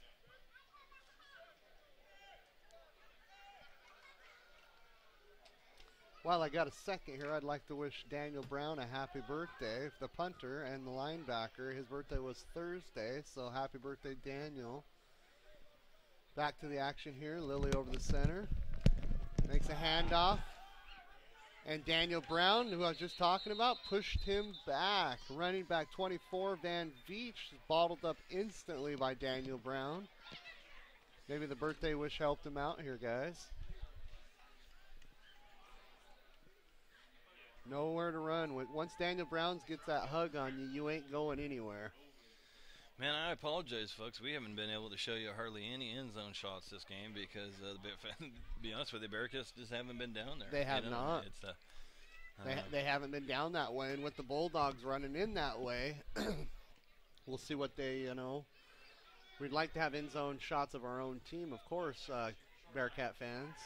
And on a day like today, I wouldn't dare put a camera out in the rain, so, we're really limited to one side of the field. And we got a timeout by the Bulldogs with 2:58 left on the clock, 26-10 Bulldogs. I'd like to take this opportunity to thank All Wrapped Up for advertising with us this week. Their video and other videos, their commercials haven't went over too well, but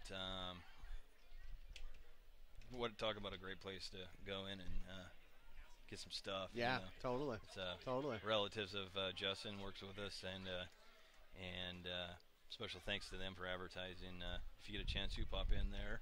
You bet. They're over on Broadway in Montesano, and promise next week we will run your ad for free because we have no idea what's going on with these technical difficulty. But enough of that. Would you get a hot dog? Yeah, for after the game. Yeah. I've been smelling them the last few games, and I wanted one. I wrapped her up, and I'm taking her on the road. All right. Well, you don't live far from here, do you? Mm-mm. You better eat it fast then. Don't let your wife know. Yeah, no kidding. kidding. Did she come to the game? No, she actually didn't be able to make it tonight. Lily picks the pass and hands it off, and she's got number 42, Hall. And he's able to be taken down by number 21, Jake Early. Haven't said his name a whole lot tonight, but Jake Early is a big part of this defense. Jake Early just put the hit on him. Yes, he did, and he was able to take him down before he got to the first down marker. And it looks like we're going to have a 4th down and about 5. 4th and 5 on the 33-yard line.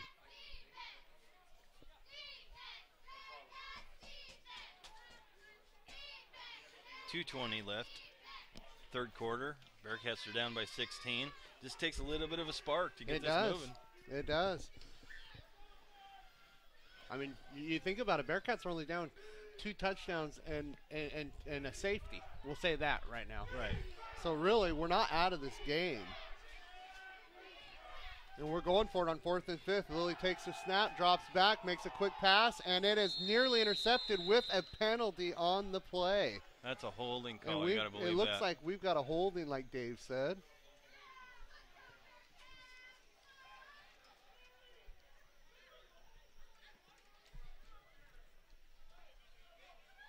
Folks, send us a shot, or you can find us at facebook.com/GraceHarborWebTV. We actually have a page, and then we actually have an account, a normal account. So either one of those, send us a message. Let us know if we can do anything better for you. We're certainly giving it every shot that we can. This game here is brought to you in high definition and 720p, and over the resolution looks a little bit better. We have an online screen right now, and it doesn't look too shabby. It does not. Beats the heck out of not being able to see the game if you don't want to go to the stadium. Yeah. We got Evans over with an I formation, hands it off to Cameron Smith. Cameron Smith finds some room and stays on his feet and is able to pick up about 6 yards, 7 yards maybe. Powers is slow to pick up. He wants out of the game. He's calling for somebody to come get him. He's limping off the field. That can't be good. Powers is a good fullback with a block. And they do pick up 7 yards, so we got 2nd down and 3 with the ball on the 41-yard line. Clock clicking down at 1:20. Bearcats got to win this game to secure home field advantage throughout the playoffs, and seems like a tall order right now. Cameron Smith runs for a first down. Sure is a strong running back. I mean, there's 4 guys on him, and they still can't take him down after he picks up, 12 yards. And so that's going to put the ball down right at about the 50-yard line. So they were able to pick up actually 9 yards after forward progress was stopped. See, even now, they're running away from us right now in the end zone. So yeah, it doesn't do any good to show the backside of the Bearcats. It doesn't. We'll just keep to this vantage point up here. Evans throws it and has a receiver down and is nearly caught and nearly picked off by number 26, Arthur Sanchez. And we got a penalty on the play. That'll go against Grace Harbor. The Bearcats, it's another penalty against the Bearcats.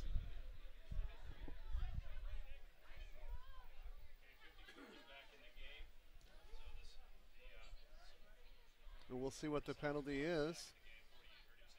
41 seconds left in the third quarter. Bearcats down 26-10. After this penalty, they'll look at a 1st and 25. We'll have the penalty brought up to you real quick to see once he calls it. I didn't see anything happen, but it was thrown after the play, so I'm wondering if it's some kind of an unsportsmanlike or something. I'm sure somebody didn't like the idea of that receiver running down the field, getting mugged. Yeah. And so now we have 2nd and 25 with the ball in the 35 with 41 seconds left. Evans is going to line up over the center with Cameron Smith in the backfield. Drops back to pass. It finds Chris Jackson and has him for a big pickup all the way up to the 46-yard line, let's say. So now we got a Chris Jackson Chris Jackson picks up a big gain for the Bearcats with 3rd down and 6. Third and 6, excuse me. Yeah, with the ball on the 46-yard line.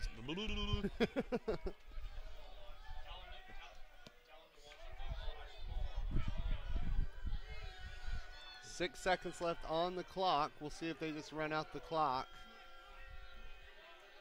And they do run the clock out. That is the end of the third quarter with the Bulldogs leading 26, Bearcats 10.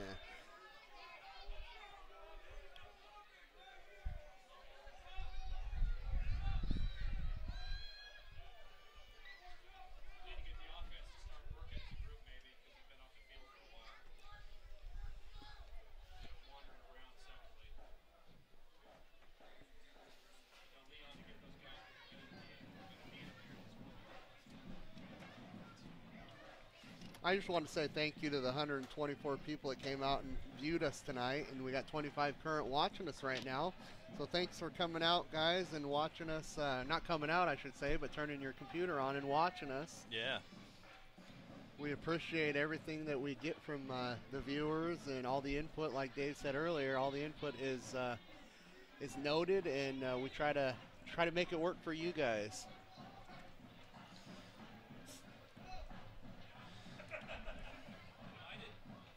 Yeah, that's exactly correct. You know, we're working to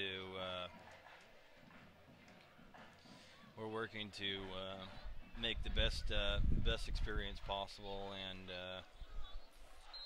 so we got 15 minutes left. The wind's picked up a little bit now. It's still raining, and it's still raining. And Evans over the center with Cameron Smith in the back.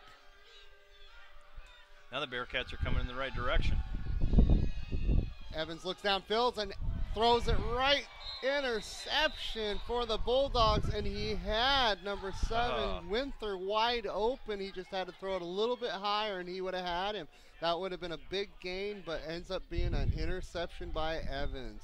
Bearcat defense has to walk out on the field, and they're walking slowly because I'm sure they're not too happy about this.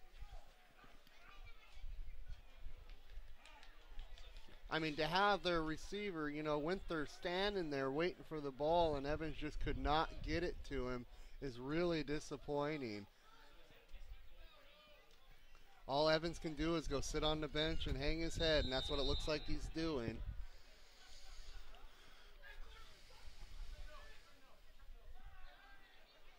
Lilly over the center. That's tough. Looks for the handoff. He's being chased by 2 defenders and throws it up, and there's nobody there. Looking for sign.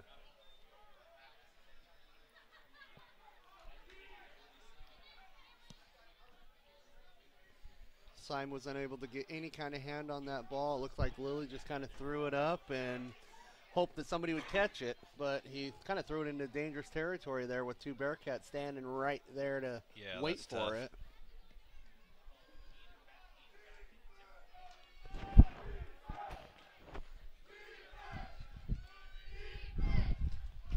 Lilly staying over with split backs. Takes the snap, hands it off. Running back runs into a couple people, and that running back is Hall. Once again, we've been saying his name a lot tonight with the runs. But Hall was able to bulldoze his way up to about the 35-yard line.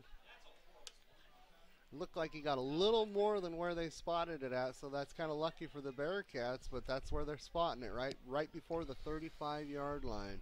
So we're looking at 3rd down and 2 with 14:15 left on the clock. We'll see if we just do a quick Lilly snap and quick Lilly sneak to get those couple yards, or we'll see if we run a full play. He's over the center with split backs.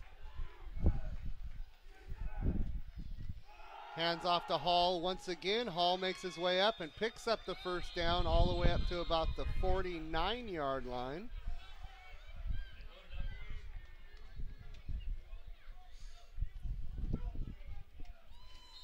And they're going to place the ball right at about the 49-yard line with 1st down and 10 to come. 13:45 left on the clock of the 4th quarter.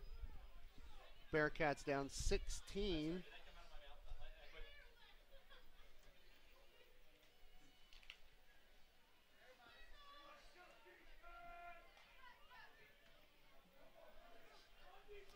Lilly lines up over the center with split backs.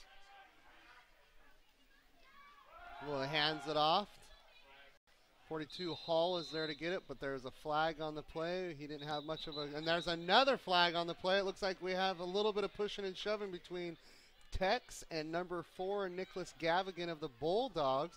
So we might have 2 penalties here that might offset themselves, or we might just have 2 penalties on the Bulldogs. We'll see here. I'd take 2 penalties on the Bulldogs. I would too, right about now. But it looks like Tex came up and they were shoving each other around, and then McGarva kind of threw his hands up, wondering what was going on there, kind of playing the innocent role there.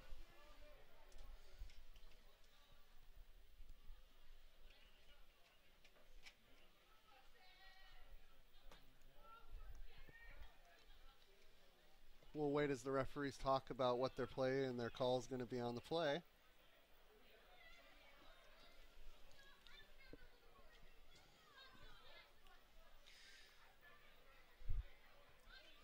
We got a holding on the Bulldogs, and that's the flag there, the penalty they're going to call. It's going to be a hold on the Bulldogs, Bullcats. I almost said it again. Ball's going to be placed at the 31-yard line. And we're going to replay the 1st down, and it's going to be 1st down and 18 for the Bulldogs. 1st and 18. 1st and 18. 13 minutes left.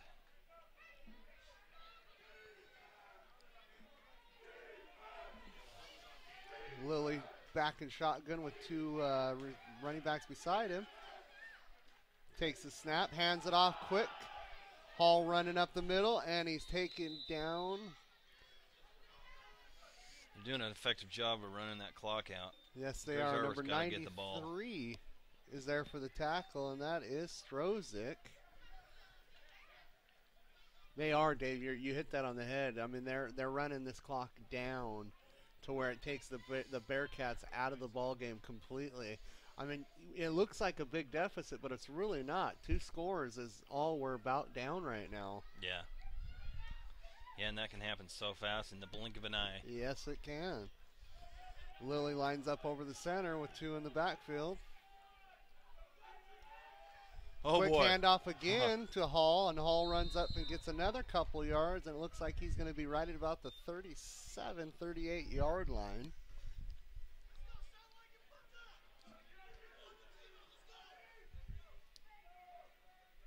Did you see Daniel Brown hit that line just at the right time? Yeah. I thought he was going to make an impact that was heard over in the neighbor city, Cosmopolis. Cosmopolis. Yeah. I looked, I was watching him, and he ran 10 yards, and I'm like, it's this kind of stuff that you live for. Lilly takes a snap and hands it off. Number 32. going to say not much there. Third, that'll bring up fourth down. And number 32, Anthony Ruby. Haven't said his name a whole lot tonight. holding. Holy and we're cow. going to have a hold, but it looks like the Bearcats are going to decline that penalty, and it's going to bring up a fourth down, and it looks like 10.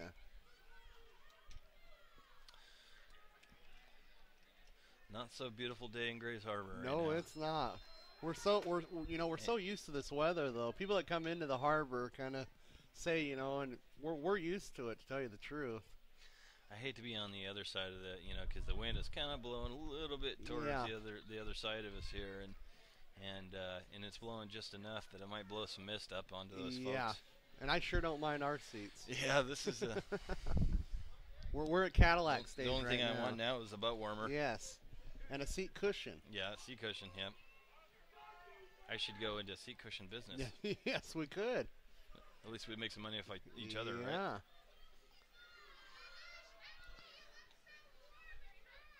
And they're going to bring out their punt team. And their punter, Sean Crawford, is out to punt. They're running as much time off as possible. It almost looks like they're going to take the penalty, and that's what they're going to do. They're going to take the penalty to run as much time off, and it'll push them back 5 yards. But I don't know if that's a smart move, because if they catch them here, move back, what is it, 5 yards? Yeah, 5 yards. Then these guys move up, and now all of a sudden they're in a position to really make a break up. Yeah. And really, you know what I mean? Watch this punt, and, the Bearcats get it and make the right decisions running it. It could be within 7. Yeah, right now. and their punter has not had a real strong foot this game, so we'll see. He punts it, and he kicks it to about the 27-yard line is where it's going to go out. Is at the 20. They're going to place the ball at the 26-yard line. So the Bearcats are going to start out from their 26-yard line with 1st and 10, with the score still at 26 the Bulldogs. The Bearcats still at 10 with 10:29 left in this ball game.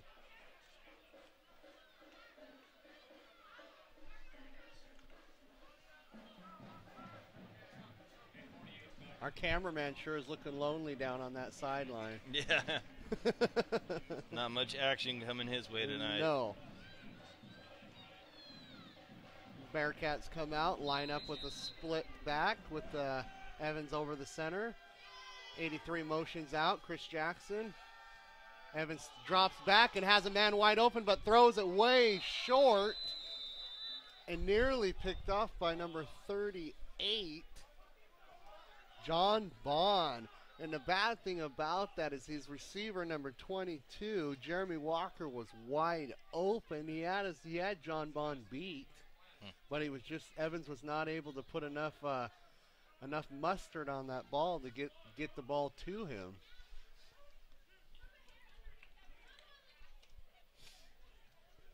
So Bearcats will come out for 2nd and 10 with the ball on the 26. Evans over the top. They're forced to pass right now. One wide hand off to Cameron Smith. Cameron Smith finds, stiff arms a couple runners, and was able to get right back to about the line of scrimmage, it looks like. It seems like last week Coach Hoynes, all he was doing was pulling the right triggers, the right calls and all that. And it seems like almost anything they do now, they run into some kind of trouble. You know? I mean, if they're thrown against the wind, or the ball's slippery, they make a pass, but it's just it's almost endless right now. Yeah, it is. It's misery is what it is. What they got to do is break out, and they got to score and get their heads up. And he's able to throw it, but not able to find Walker once again, and Walker was wide open, but Evans was flushed out of the pocket, and he was looking for something to happen, but he was just not able to connect with Walker on the pass. And that ball's got to be getting slippery. I see the referees drying it off every single time. Even the referee, the umpire, just dropped the ball, so it's wet. Yeah, it's wet. Let's replay that one. Let's replay that. Did we get it? Daniel Brown back to do the punt now.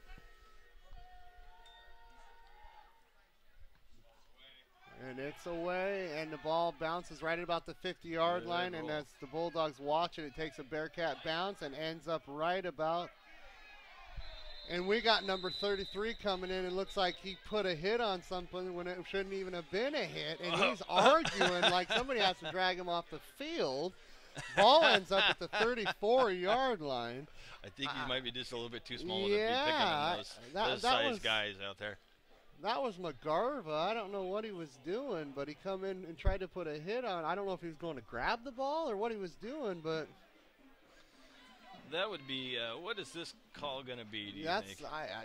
I don't know.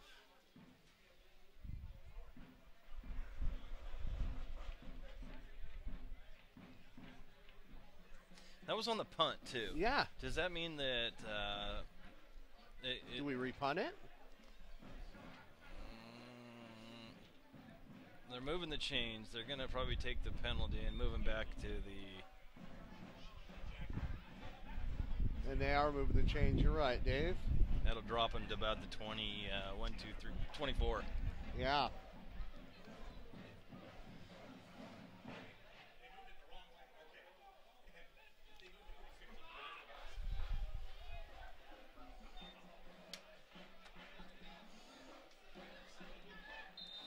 So the penalty actually looked like it was against the Bearcats. So Lilly over the center with the ball right now at the 46, 1st and 10 with 9:20 to play. Lilly takes the snap, hands it off to number 32. Gone nowhere. Has a little bit of room, but Ruby has nowhere really to go, so he loses a couple yards on the play. Who's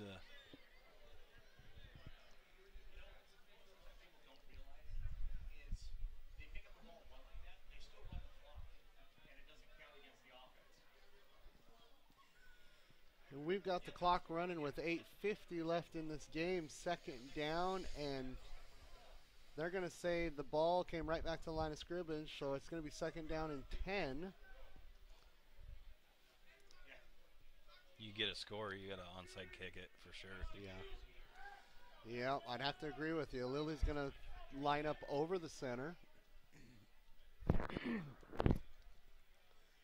And they're just watching the clock as it runs down. They're not in no big hurry. Where is the Jeopardy song at? And Lilly takes off, and he hands it off again to Ruby. Ruby's hit by Joel Brown. Joel Brown takes him down again right at the line of scrimmage with no gain.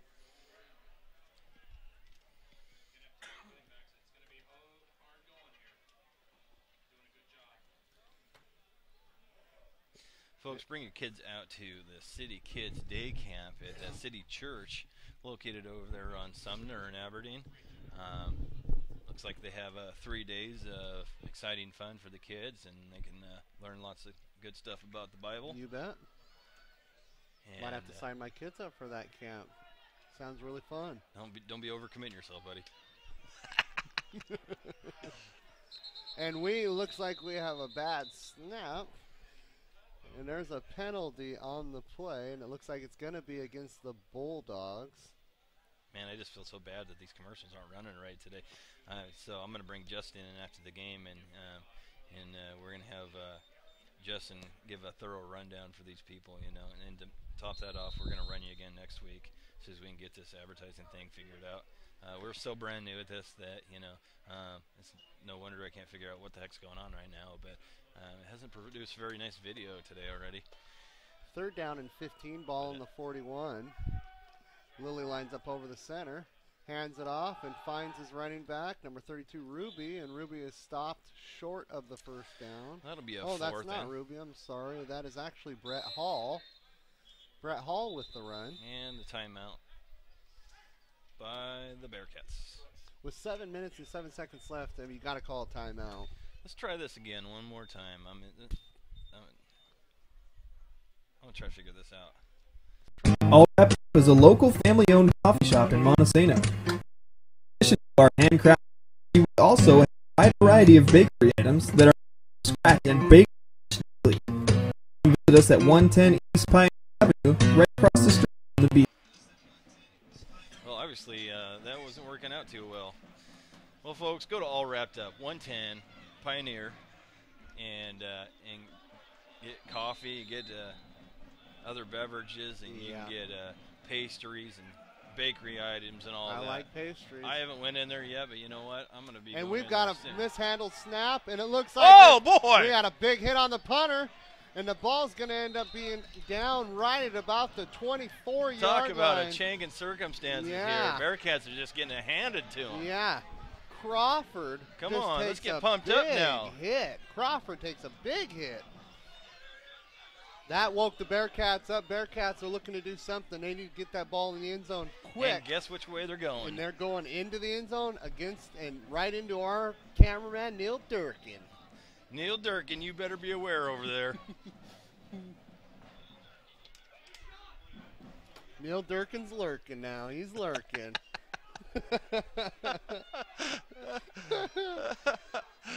Oh, this is fun, isn't it? Bearcats come out and they try to score quick. Evans is going to line up over the center with Cameron Smith over in the backfield. He comes back to pass and looks deep for Cook and has it nearly caught by Cook, but not able to bring it in. Or actually, sorry about that. That's Joseph Winther. Winther's unable to bring the ball in. Went off his hands and he just could not bring it in.